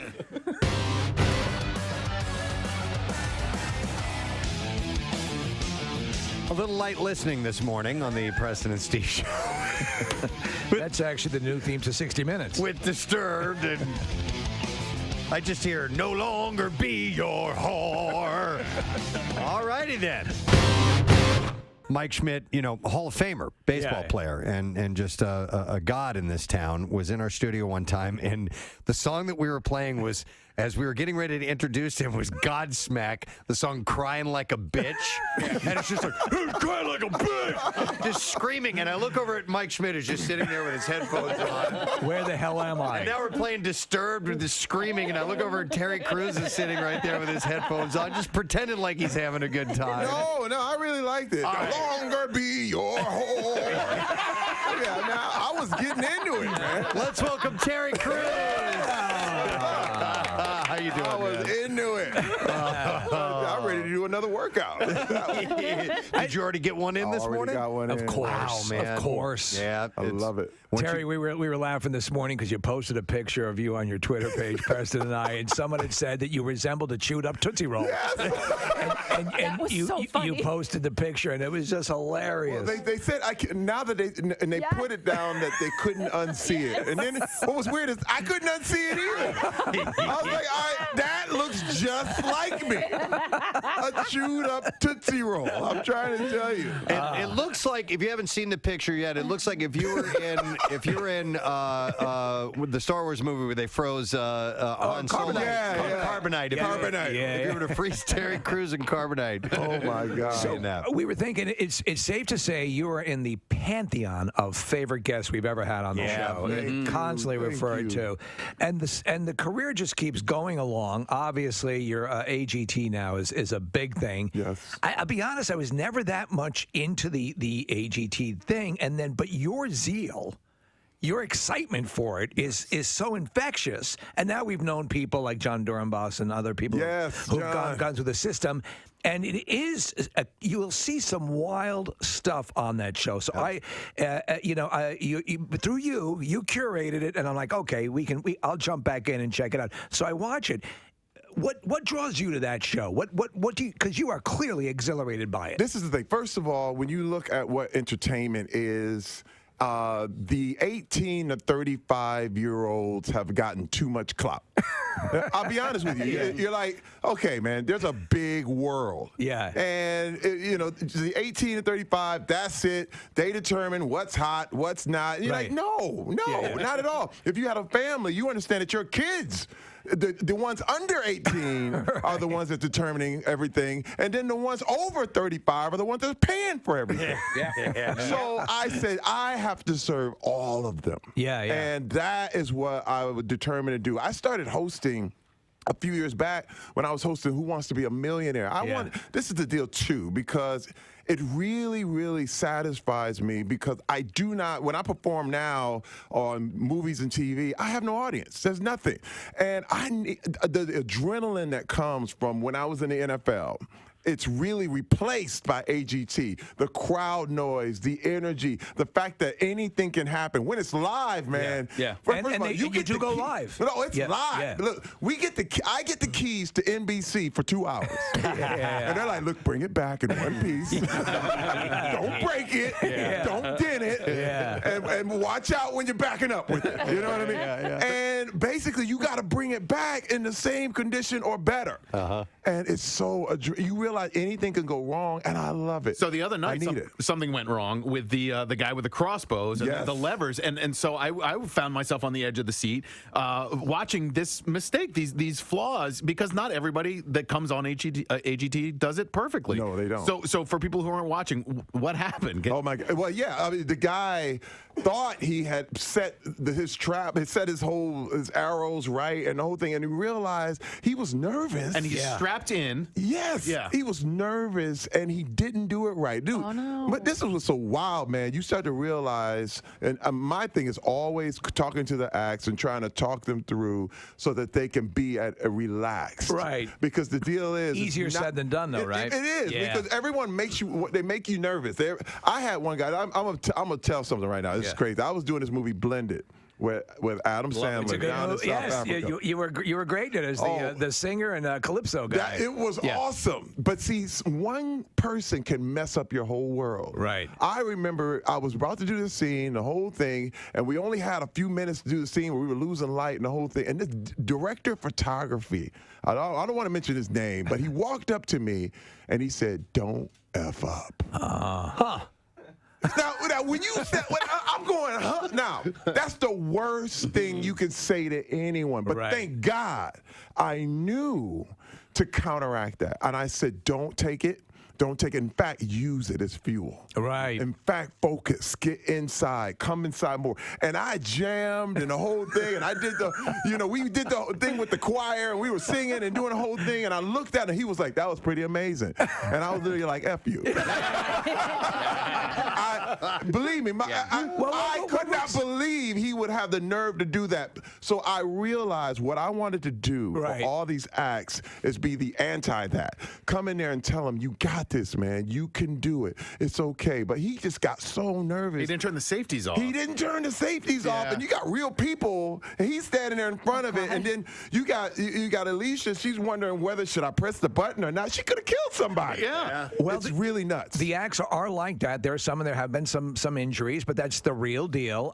What sort of blows my mind is what they're using the theater. There was a dance act that was using projection or something like virtual dance, and I mean it was Freckled Sky, yeah, right. It was as theatrical and Broadway level that I've ever seen. How much time did they get? Because that had to be live. How much time do you get to set something like that up? Oh my God! First of all, the crew on America's Got Talent has been underrated and not appreciated enough. This is literally like putting on the Oscars every week. It's the biggest live show on television, period. And it's the biggest talent show in the world. Well, so they're the best in the business, man. And any mistake, it could all go wrong. They do it so good. People, it's like people think that it's a given or whatever. But man, when you watch this crew and as well as they do it, you talk about roadies and all this stuff. It's not like it's one of the one best act thing in the world. One act that's on for 2 hours. Because this guy, I don't know to explain it, Preston. The dancers at one point look like they're marionettes. Yes. Faux strings coming down, and there's a whole bunch of stuff going on, precision stuff. Well, I feel like a circus master. Right. You know what I mean? And that's what I love, because I come from also the days of the variety show. Right. Listen, Carol Burnett was one of my favorite shows of all time. And I miss that, man. I wanted to bring that back. And I'm not a comedian, but at the same time, this energy, this love, I want to be this guy. And it's to get this opportunity is the biggest thing in the world for me. I think for the entertainers and like for John Dornbos has told us what the whole experience was like and the whole deal. And obviously there's the background story which plays into it and the emotion and all that stuff. So for some reason it works. It's the oldest Ted Mack's Amateur Hour that goes back for decades. Ed Sullivan. Yeah, Ed Sullivan. Where these people come out and spin dishes and all that stuff. What talking about like the act with the arrows and all that stuff. What was the one act you thought, okay, this guy's going to die? Yeah. What was the one where you thought this guy's coming out in a body bag? Oh, there are several. I'm trying to say which one. Some of these that are coming up, there was a guy who was in a water tank. And I thought, he was like the Houdini thing? It's just like he did a Houdini-ish deal, man. And I said, man, and then it didn't look like things were happening right. You could tell when his assistants start running. You're like, oh man. First of all, you don't want anything to go wrong because it ruins. It could, you don't want to watch anybody die on live TV. You just don't want to do it. Would you want to be a judge? Do you think you could do it? No, I don't. The judging thing is super, super hard. I think so, especially with the appeal of AGT is the variety of acts you're going to get. You got dance, you got magic, comedians, song, all this different stuff. But how do you compare those things as far as talent goes? I'd have a really hard time. And I think some of the judges have harder times. Yeah. I think Simon and Howie are probably the most well-rounded judges. I've seen Heidi not get jokes, and because she doesn't get a joke, she gets offended by it. It's like, it's hard. But let me tell you one thing. I got to tell you this. The reason we have judges is because America wants blood. I'm just telling you. It's the Roman First of all, how Colosseum. can you compare a singer to a dancer to a danger act? Well, we know. How can you do that? The end result is, and this is the way I've always framed it. To me, you're looking for somebody who would be a successful Las Vegas act, right? And that's the context, That's correct? the context, Right. But at the same time, this stuff is subjective, right? Yeah. What show do you see in Vegas? It's the show you want to see, right? Yeah. So I mean, if you want to see singers, you love singers. If you want to go to a dance show, you go to a dance show. So the deal is that America wants someone to lose. Yeah. America wants you bleeding, and they don't care if you're under 10. And listen, first of all, I love it. I love America. But it's the sports mentality. No, it literally is. Someone has to go home, and that makes you tune in. But if they were like, "There's really no competition. It's all exhibition," they'd be like, nobody dying here. I'm not going to watch this." Could you imagine your life without the foundation that you had in sports and all that's trained you for? I mean, it seems to provided you with a Swiss Army knife of capabilities that's gotten you through. I remember when I first saw you, I thought, and I have to be honest, who is this meathead? Who's this guy? Who's this guy? And then I go, why is this meathead so funny? And then I'm like, why is this guy? Why is this guy? And then I realized this guy's talented. But you said you weren't funny, you weren't a comedian or so on and so forth. It seems to me you okay, this is something I got to take on and tackle and WMMR presents Preston and Steve's Bizarre File. Brought to you this morning by College Ave. Build a private student loan that keeps pace with your family's budget and your goals for your students' future. Go to collegeave.com. So, a 2022 Rolls-Royce Cullinan was allegedly stolen on its way to a luxury dealership in Miami by a thief who requested a change to the SUV's delivery address via text. The so-called experienced thief somehow got the phone number of the driver transporting the Rolls from Michigan to Florida, posed as an employee of the luxury dealer, and told the driver that the Cullinan should be delivered to a new location. The random text message, as the dealer described on Facebook, sent the delivery driver to a parking lot where the alleged thief made off with the Rolls-Royce, which is reportedly worth more than $420,000. He had them deliver the car to him. For creativity, should he be allowed to keep it? Maybe so. Yeah. Employees at Limited Spec Automotive, the Miami luxury dealer, suspected something was amiss after the Rolls missed a delivery window. By 4 o'clock, there was still no sign of it. The dealer then reached out to the delivery driver, also via text message, asking where it was, to which the driver said that the SUV had already been delivered at the new location requested by the unknown party. The dealership says the driver didn't confirm the delivery change, and he was paid in cash at the site. He also took to Facebook last Monday seeking help in finding the missing Cullinan. Of course. Limited Spec is now offering a sizable reward and has doubled the payout from an initial $20,000 to $40,000 for anyone who can recover it. Recovering it is probably going to be difficult because the dealership claims the thief removed the car's GPS trackers. Of course. And even sent photo proof of their removal. The dealership was able to establish contact via text with the suspected thief after the incident, going on to call him, quote, a gentleman and a professional, given his reported level of expertise. The dealer has reported the theft to the transporter's insurance company, but it's still unclear who will be liable to cover the cost of the stolen Rolls. I mean, this guy's obviously good, so anything like geolocation, he probably used like a burner phone or something. Yep. Police in Volusia County, Florida, were called to a beach to investigate a reported stabbing at 1 a.m. this past Sunday. Reportedly, the victim was riding a tricycle on the beach at night and was using a flashlight as a headlamp on the bike. Deputies say that the man on the bicycle approached apparently didn't take kindly to the flashlight pointed in his direction. From there, an argument ensued, and the victim was knocked off his trike. Unfortunately, the basket of his tricycle also had a machete in it, all right. which was discovered by the suspect, who allegedly swung the weapon and hit the victim in the right thigh. So we're talking one of those large tricycles.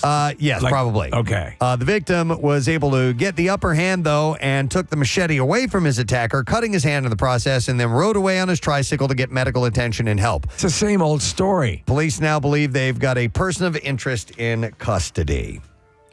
This is a terrible story. A 26-year-old Pennsylvania woman drowned after being swept over a waterfall on the east side of Glacier National Park. Saw this, yeah. Yeah, the woman fell into water above St. Mary's Falls on Sunday. She was washed over the 35-foot tall waterfall and trapped underwater for several minutes. Bystanders pulled the woman from the water and administered CPR until emergency responders arrived. She was declared dead. The woman's death is under investigation.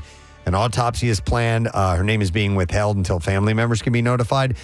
But I didn't know this, but drowning is one of the leading causes of death at Glacier National Park. So you have to be careful, especially around waterfalls and things like that. In Ohio, a man was killed last week in what police are calling an accident involving an asphalt roller machine. That's never good. No. Police were called to an industrial area for reports of an incident at a multi-tenant building. A man who had reportedly worked for a property maintenance company and was helping with asphalt repairs at the facility got too close to the edge of an embankment. The heavy steamroller he was operating rolled off onto the embankment and rolled over him. Oh, man. Wow. It was a 63-year-old Mark Rosinski, so another accident. Wow. All right, how about something, well, this isn't necessarily lighter than that. Was somebody inflated? No, someone was killed in this. Okay. But not killed or died. So footage was shared of the moment that a pilot with the Egyptian airline Nesma announced to the cabin that the captain of the aircraft had died. Whoa, man. The video shows the interior of the plane cabin as the first officer declared over the PA that the captain had died. By the way, everyone is going to get a free beverage, and the captain has died. The co-pilot told passengers the plane would be diverted to the Saudi city of Jeddah as a result. The Sky Vision Airbus landed safely about 30 minutes later. Egyptian media reported that the captain, Hassan Yusuf Adaz, suffered a medical emergency in flight and died shortly afterwards. So was that the destination city they were going to anyway? No. Okay, so that my question would be if they were going to go to the destination city, would they have announced it to the people in the plane? Yeah, I don't know. You know what I'm saying? Yeah, maybe just kept it quiet. Just kept it quiet. While such incidents are very rare, it's not unheard of for the pilot of a commercial passenger jet to die in the cockpit. In 2023, a veteran pilot for Chilean airline LATAM died after a medical emergency on a flight from Miami to Santiago, Chile. In that case, the aircraft made an emergency landing in Panama City to allow the pilot to receive treatment, but he later passed away. In 2015, there were 2 in-flight pilot deaths in 1 week. Oh, my God. On October 5th of that year, an American Airlines pilot died after becoming ill just before his plane landed in the U.S. The following day, a pilot of a United Airlines flight passed out and died. If it's this frequent, maybe they should have a lever that dumps the pilot seat. In each of these cases, the co-pilot or co-pilots landed the planes safely. I mean, that's why they have them there. You do have burials at sea, right? Just dump them out. You know, every now and then you hear a piece of ice fell through someone's roof. Yeah. Sometimes it's a pilot. Sure. All right, and there you go. That's what I have in the bizarre file for you. All right, so we got a secret text word, and Kathy, we need you to pick out a good number for a caller, please. 4. All right, caller number 4, 215-263. 263 WMMR. If you know what the secret text word is, you should call now because we got a prize over here if you get through and can identify it. We'll be back in a moment. More things to give away when we return. Stay with us. Look through. Sports had to be just an absolute essential part of what made you you. Yeah, you know, first of all, it was. Yeah. Simply because in the locker room, it's like all versions of humanity. Right. You know what I mean? Right. I was funnier in the locker room than I ever was on these shows. We had so much fun hanging in the locker room and just balling and hanging and talking and really doing our thing. And the sport itself, however, a lot of that drama came with baggage. Right. You know what I mean? And my thing is sports is good until it isn't. Yeah. It's literally one of those things where first of all, I love sports, I love entertainment, but I love people more. And when you use people in expense of the sport, like right now the NFL is going through a thing where all the older guys are going through it. And they're not helping them. There's so many guys that need help, man, mentally, physically. The NFL will literally deny that they cause these issues. You know what I mean? And that's my thing is just admit it, man, and let's just help them. Right. But My deal is, it's one of those things where I had to get rid of a lot of things that was bad and keep the good. Yeah. And sports can be very, very good, but if it's used in the wrong way, man, you will end up miserable. I believe it. One of the things, speaking of being talented, that we really weren't aware of was your artistic ability, and it was one of the before even sports, right? I mean, you were you sketch and painting, and were you a court sketch artist? Sketch artist, yes. Get out of here! I had an art scholarship before I had a football scholarship. Wow. I was looking at some of your stuff. It's really good. Oh. And why is it that court sketch room artists are usually so terrible? Yes, they are. It's a lot of it is you have to be fast. Yeah. But at the same time, you have to understand too. For me, I would have went the whole art route. But no one was going to pay for that. Starving artists is a real thing. Starving goes right before artists. Yeah. I mean, name an artist who actually got paid while he was alive. Yeah. It's very, very rare. Right. They're celebrated after they found. Oh, yeah. You've been dead 30 years. They're like, oh, now he gets the million. Do you create every day? Yeah. Still, do you... I sketch all the time. Okay. Sketch all the time. What do you prefer? What is your favorite? People. I love sketching faces. Okay, faces, but sketching people. over painting and all that. Oh yeah, I just sketch because I have time for it. But I'll take it all the way. I mean, I will go do a full painting if I have time to do that. But when I was get cut from an NFL team, I would go back in the locker room and ask the players if they want their portraits painted. That's what I would do, and that's how I survived. Wow. They would be like, "Man, you pretty good, man. $5,000." But you know what? I would. Were you self-taught? No, I'm self-taught. Wow. But I would literally trick the guys. I'd be like, "Man, you need a painting. Look at you. You one of the most amazing players ever. Look at you walking around here all muscular and beautiful. Let me immortalize you." Yeah, you're right, man. Here's $5,000. Flattery. Thank you. You're a lefty. Marketing. You're a lefty too. Oh yeah, left-handed, right-brained. I mean, very creative. It's just, it's my thing, man. It's always been my thing. I taught. Your stuff's really. I taught a class at Facebook. That was a photo from when I taught a class at Facebook. And you know what was wild? Some of the most talented people in the world, and they were sitting there. And these guys had degrees from everywhere, and I asked them to start drawing, and they wouldn't do it. Yeah. And I was like, dude, you know what's happening? What's happening is you're judging your work immediately. And what you got to know is all judgment stops creativity in its tracks. You have to just go. Right. And you have to do it. And you have to not care what people think. You have to not. But what happened was they were like, they wouldn't, before they started putting the pen down on the paper, they would look over at the other guy. Yeah, right. Yeah. But this is what we do in life. Yeah, you're right. This is the mistake we make all the time. The stuff you always wanted to do. All that things you wanted to go for. You're over there looking at everybody else. Well, I'm not going to try it. What will everybody say? You know what? I don't care. I realize don't think about what everybody else is saying. Right. Just go for your gut. Go for that intuition. Don't judge yourself. There are two words I like to use when I find myself facing something I'm not sure I want to do, and it's just begin. Oh, that's just good. begin. Yeah. Oh, that's good. That's all you've got to do. Dude, if you start, all of a sudden things get done. And you know what? Because I'm a great starter. I am an excellent starter. But what I had to learn, too, is just and this is the thing, finish it. Yeah. Wait, just get it done, and then you can always change it. Because what happens is you get to start, and then it's not perfect.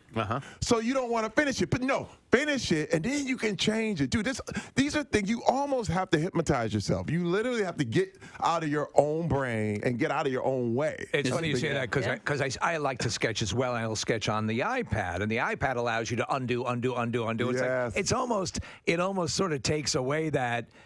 Okay, I've got this now. I've got to work this. You know, you can correct mistakes all the time. And it's like, well, it's cool. It's also sort of a cheat. You know. Listen, everything I do, I have a mantra. It's start small, think big. Right. Start small, think big. Okay, just do a little bit. Right. I'm actually taking Mandarin Chinese lessons right now. I picked the hardest language to learn, but I'm getting it. Okay. Wait, I'm all of a sudden I'm like, wait a minute. I've been doing this for like a month. And I'm like, wait a minute, Dad understood that. When I heard the lady, she was like, wuxia, and I was like, I know what wuxia means. Yeah. I know what that means, And so I realized, okay, start small. First of all, I haven't mastered English. I had to literally look at myself like, have I mastered English? No. So if I get to a point where I can tell somebody I'm hungry, and I can tell somebody where's the bathroom in Chinese, I'm good. You know what I mean? How is one human so talented? No, because first of all, it's not even that. I just keep going. Like, just try everything you want to do, and I only do what I want. I don't do, if there's something I don't want to do, it's like, don't even worry about it. You know what I mean? You're going to be good. I'm sorry, go ahead, Preston. As I've aged, I've found that I need to be working on something. I need to be working on something that I can improve upon, something that's a bit of a challenge, and I'm loving it. I didn't realize this until just a few years ago, whether it be, working on a golf swing, or I'm a musician and I want to improve and to keep going on that. And I love having that. It's so satisfying. Yeah. First of all, listen, you've been talked out of your creativity, man. You've been told you're not creative. First of all, like you said, I'm left-handed. Mm-hmm. The world is a right-handed world, which deals with math and science. So all the arts are given as hobbies, but just half your brain. Yeah. So you have to me, I'm literally telling everybody, be more creative, exercise it, because you've been talked out of it a long time ago, and it's so satisfying. I built Legos like crazy. Yeah. So speaking of arts and stuff like that, so my daughter's in Mammoth, WVH, I'm all right. That song on 93.3 WMMR. It's 20 minutes after the hour of 10 o'clock on this Wednesday morning with the Preston and Steve Show. Wednesdays, we do a little thing called the Secret Text Word, and we give away a multitude of different prizes throughout the years that we've done it. And today's is a movie screening with a prize pack. And we are going to go to caller number 4, because that's what Kathy called out. And I believe it's Dave that we're going to go to try and get an answer. Hi, Dave. Good morning. Morning, Preston. Nice. And I like the pause, by the way, Dave. All right, Dave, what is our Secret Text Word? Sure. The word is yellow. Yellow is correct. Yep. Hang on, bud. We are going to give you, as a prize, what are we doing here? I was trying to play that. There. Thank you. Oh, big yellow taxi. Nice. All right, so we're going to give you a prize pack we're set you up with 4 pack of tickets for an advanced screening of Despicable Me 4 Monday, July 1st at the Regal King of Prussia, plus a prize pack full of Despicable Me movie merch. You can go to WMMR.com. We have another chance for you to win tickets to that screening, and Universal Pictures and Illumination presents Steve Carell, Kristen Wiig, Will Ferrell, Sofia Vergara, and Stephen Colbert in Despicable Me 4. It's rated PG and only in theaters on July 3rd.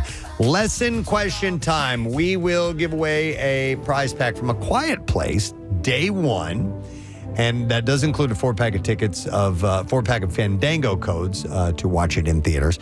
And here's the question. What's Jesus' middle name? 215-263. WMMR. Do you know what is Jesus' middle name?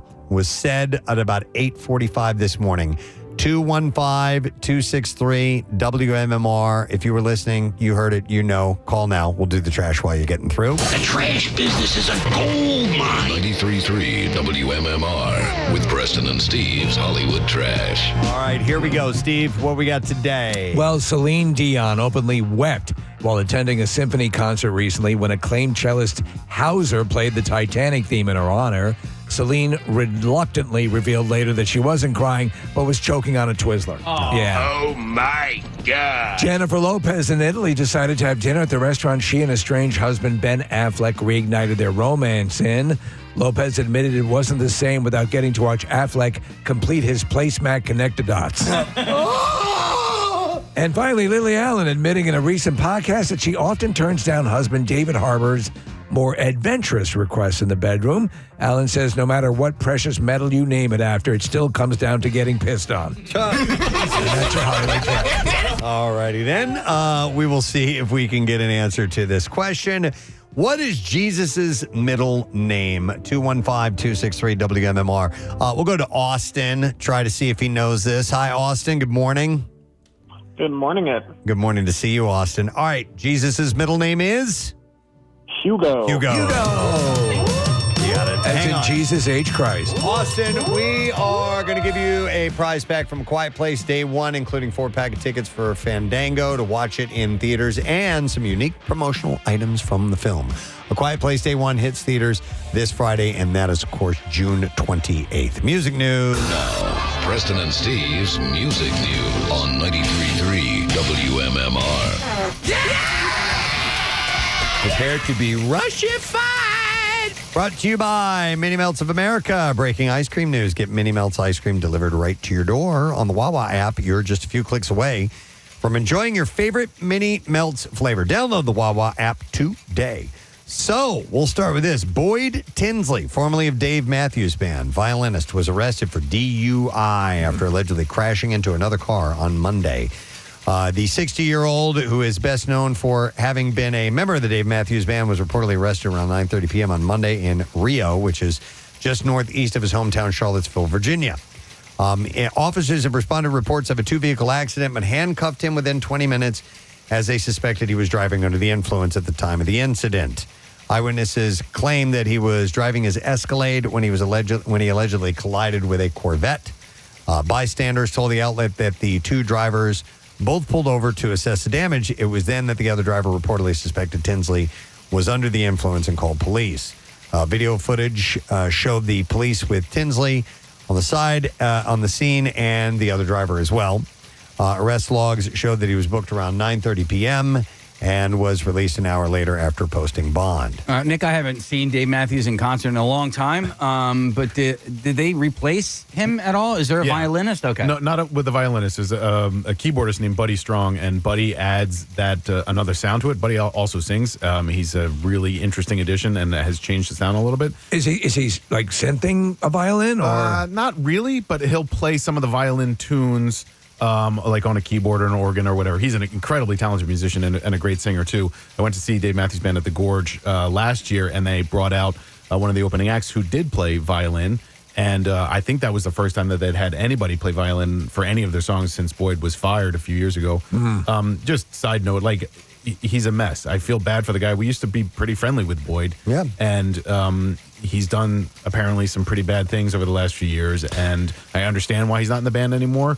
But I also feel a little bit of sympathy for the guy. I think he's going through a really hard time. This comes just 4 months after he was he was sued after he breached a non-disparagement clause in a since settled 2018 lawsuit. 6 years ago, his former Crystal Garden bandmate James Frostwin, a trumpeter that he mentored, alleged Tinsley harassed him.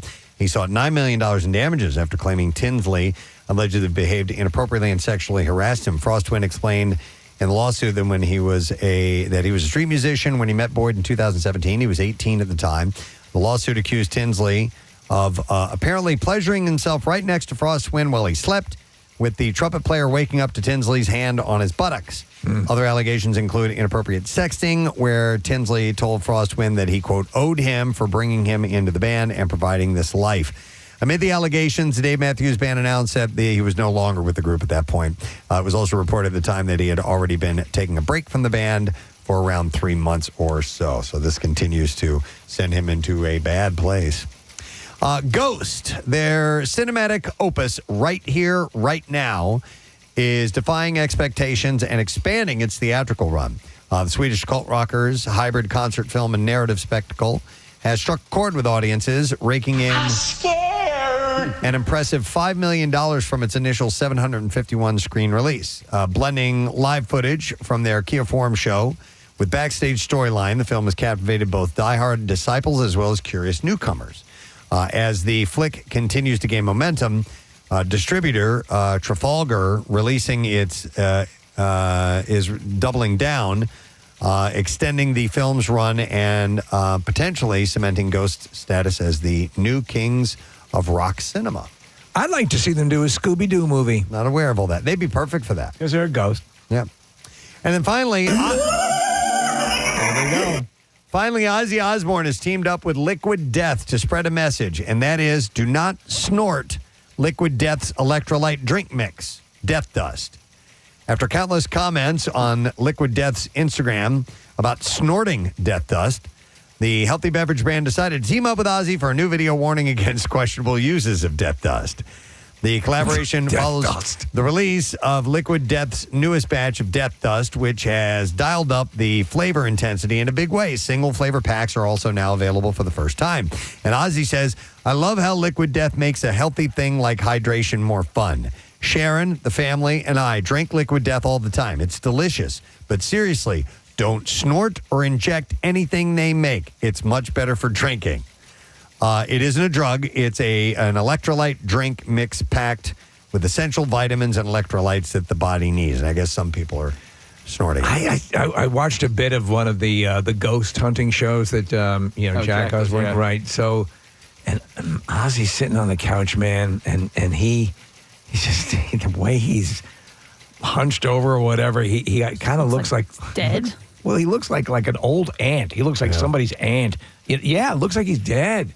I know he's had the health issues, but he's just also the way he's just kind of, I don't know, you think about this larger than life stage presence, and there he is hunched up on the couch. By the way, I like the name of the Death Dust flavors. They have severed lime, mango chainsaw, and my favorite, convicted melon. Convicted melon is awesome. That's a solid name.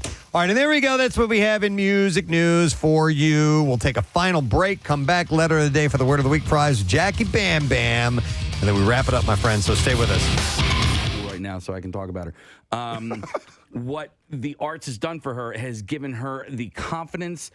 So she's in 8th grade, and she's having the best year of her life, and it's all because of what she's been doing in the theater. And it's a very, very they just everybody nurturing, and everybody loves each other, and it's just so positive. But she's getting that from the arts. That's right. Yeah, and she's been playing sports ever since she was 4 years old too. But look what at the schools they're taking the instruments out of schools. Art is given a short shrift. All this stuff is treated like music and art and whatever. They're like, do that on your own time. That's a hobby. No, but math and science, if you got that, you're good. And I think we're severely lacking right now, just as a society, because we're not creative enough. This is why we run to Avengers and we run to the movies, because we need it so bad. All the story, all the content, we need more. Imagine the world without art. Imagine the world without creativity, without music, without paintings, and what we would be bereft of if we didn't have that. And to your point about all you have to do is create. It doesn't matter if it's good. Just do something, create that, and if it stinks, do the next one. First of all, that's the world I grew up in.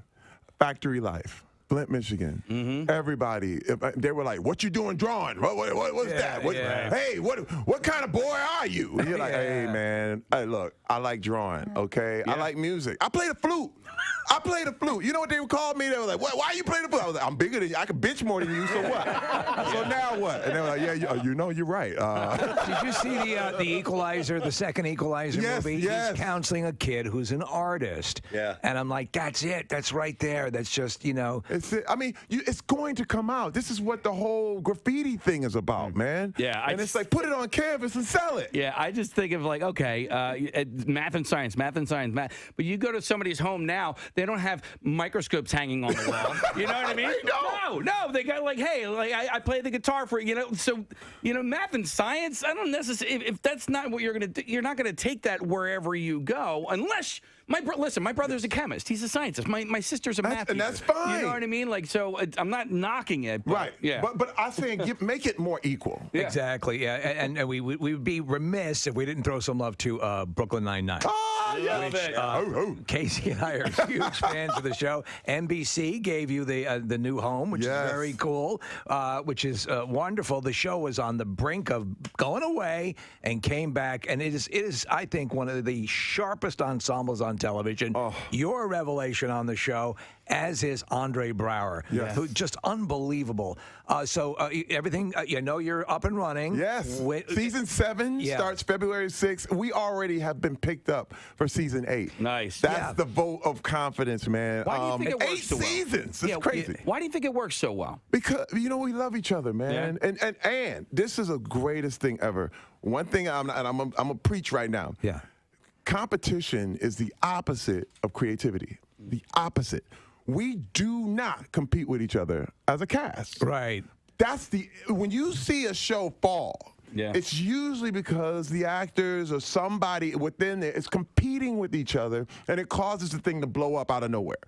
We literally are all operating on our own levels, creating and encouraging each other. We are a true family, man. I don't know what else to say. And everyone gets their moment. And also, you allow the self-deprecation, the stuff that they have you doing is hilarious. I love it. And again, a lot of people forget, out of the gate, Brooklyn Nine-Nine was sort of the sweetheart. It won, I think, a Golden Globe for the best comedy series and so on and so forth. And then suddenly I'm like, what the F? This show is great, and why are they getting rid of it for?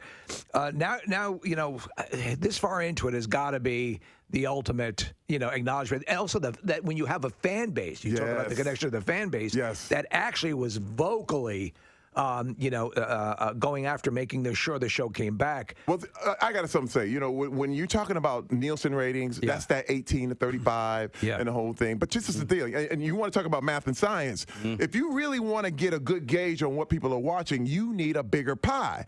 But the Nielsen is literally only 5,000 homes. Yeah. So wait a minute. I'm going, hey. But let me tell you what happened. The internet. Yeah. The internet spoke for us. They literally went nuts. And they got like 100 million people saying, wait a minute, why did you cancel this show? And for NBC to pick us up, man, and to give us the love. Yes, to give us that kind of love. What can I say? And now you're talking about in an era where you get maybe 10 episodes, and they call it 2 seasons. You know what I mean? We're well over 170 episodes. I mean, literally in the can. A good friend of the show, Kate Flannery, has appeared on the show as well. Kate's great. And everyone that goes through, it's just nothing. It's just great things about the environment on the show. I also have to bring up the fact you were in Deadpool 2. Yes. For a second. That was a big troll. We trolled everybody on that one. What was that like? Because he is so talented, Ryan Reynolds. Oh my God. And we get the impression that there's just a lot of free lines going on right and left. What was the experience like working on that? It was an amazing experience because I love Ryan, but the big thing was the trick was we were going to troll everybody. Yeah, and you did. Because I knew instantly that I was going to die right away. Okay, but so I went on a whole press tour. But see, this is the thing. Fanboys deserve that. Yeah. Because they go out of their way to figure it all out. I already know. You know what I mean? I got the spoiler. Doesn't that take the enjoyment out of it? Oh, they want to. Yeah. I'm like, hey, we got something for you. You should have seen at the premiere. They were like, hey, what is going on? No. I mean, because everyone dies. Oh, and Ryan knew that. And Ryan was like, he's the smartest guy ever. Yeah. He's like, he actually gave them a real surprise. Right, yeah. Because they thought for sure that Terry Crews is finally in a Marvel movie. What the hell's happening? And it was so good, dude. Ryan's ahead of the game with he's a few steps ahead of everybody else with the joke. He is. He knows where the joke is going before you know where the joke is going. He's amazing. Well, he's a perfect example of taking, because the first appearance of Deadpool was in a substandard. I mean, listen, it was okay, but he knew that it should be something, and he stuck with the project for years. Yes. And would not relent. Yep. But you gotta listen. First of all, there's two people you can't imagine, as any other thing. There's Robert Downey Jr. as Iron Man. Yeah. And Ryan Reynolds as Deadpool. Dude, there's nobody else that can take that spot. You're right. You know what I mean? And that, to me, that's the ultimate. Like, this is where I want to be. I want to be irreplaceable. Yeah. I want to be like, you got to get Terry Crews, or you're missing it. And that's my goal. Like, in everything that I do, I want it to just be me. And that's what the ultimate in creativity is. You know what I mean? And when you got Ryan, when he created that character, he made it his. I can't even see it any other way. It was an honor. Well, I think now you can say we need a Terry Crews type, and people know exactly what you're looking for. So you've reached that. Any shot of you returning? It has, because it's happened before, as a in the Marvel universe or DC. I would love to. Yeah. I would love to. In fact, when you look at Deadpool, I didn't die. I was literally on life support at the end. I was laying on the ground. They were pumping my chest. It's true. Beep, beep, beep. So anything can happen.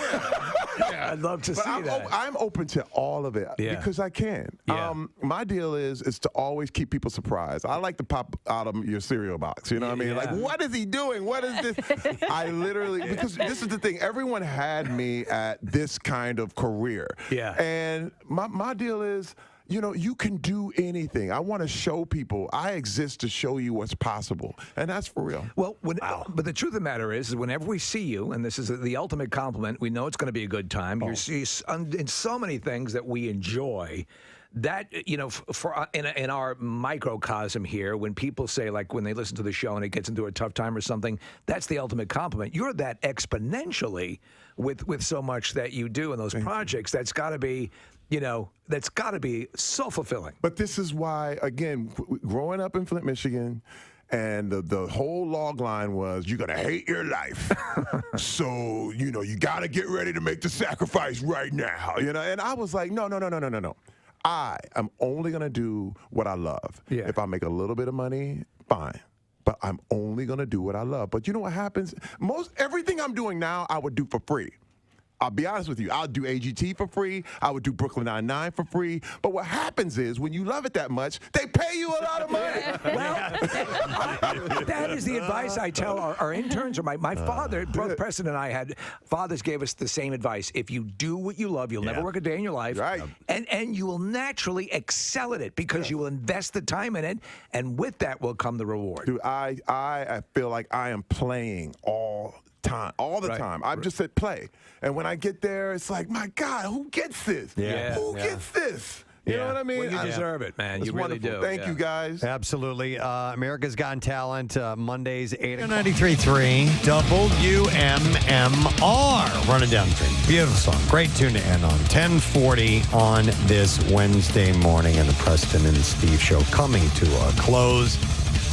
A damn good time we've had on our show today. It was. Thank everybody who called in for various reasons. And, of course, our one and only guest on the show, Mr. David Strathairn. Yeah. Amazing. It sounded like you were saying boo. No. It was cheering. I thought I heard him go, boo. No, it's his loud cup.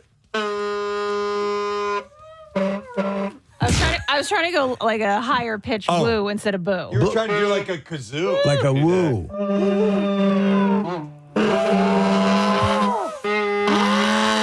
Yeah. Okay. Kathy's pretty good at this. Anyhow, David Strathairn is in a show called People's Light, it's at the People's Light and Theater in Malvern, and the show is called Off by One, and it plays now through July 7th, and it's live theater, and it is David Strathairn. Yes. So many amazing movies and shows, so that was cool to have him on today. Let me see. Jackie Bam Bam is here. I am here, and the damn good times will continue. And you're making the sound of a foghorn like I'm at a Mummer's Day parade, but you're doing it out of cups. I'm amazed. Yeah. I like that. There's big plastic horns. I thought you were blowing, like looking over, but that's a cup. Yes. That's a cup, bro. Steve bought these things. They're called the Loud Cup, Jackie. I love it. And so it blows down here, and it blows down there. You know how you like it when you blow down there. Isolate that, Casey boy. Jackie, it looks like someone gave him an 8-ball, like a concentrated cocaine the moment he gets excited. He looks about like wacky arm flailing inflatable tube man. And you're great. That's why we love you. You're so kinetic. I told Casey I got to calm down. I scared Nick yesterday. See, you know what it is? When you fill in for Pierre, I sleep more, believe it or not. I slept for 5 or 6 hours. I get more sleep. We love seeing you now, but we miss seeing you then when we come in the morning because you're doing so much show prep in the studio. But we love seeing it. And this is going to be for 2 weeks? Yeah, next week too. Aren't we lucky? It's all ass backwards. All right, well, listen, why don't we get the letter of the day from you, buddy? You got it. Right, here we go. Preston and Steve on 93.3 WMMR. Now, the Daily Letter. All right, and the Preston and Steve show is brought to you today by the letter... The letter E, as in everlasting. Oh, okay. And then we will give away on Friday a pair of Sunday Party Plaza tickets for NASCAR's Great American Gateway 400 at Pocono Raceway, including pre-party paddock passes. Paddock passes! As well as food and beverage. NASCAR Weekend returns Pocono Raceway July 12th through the 14th. Tickets at PoconoRaceway.com. Preston.com, by the way.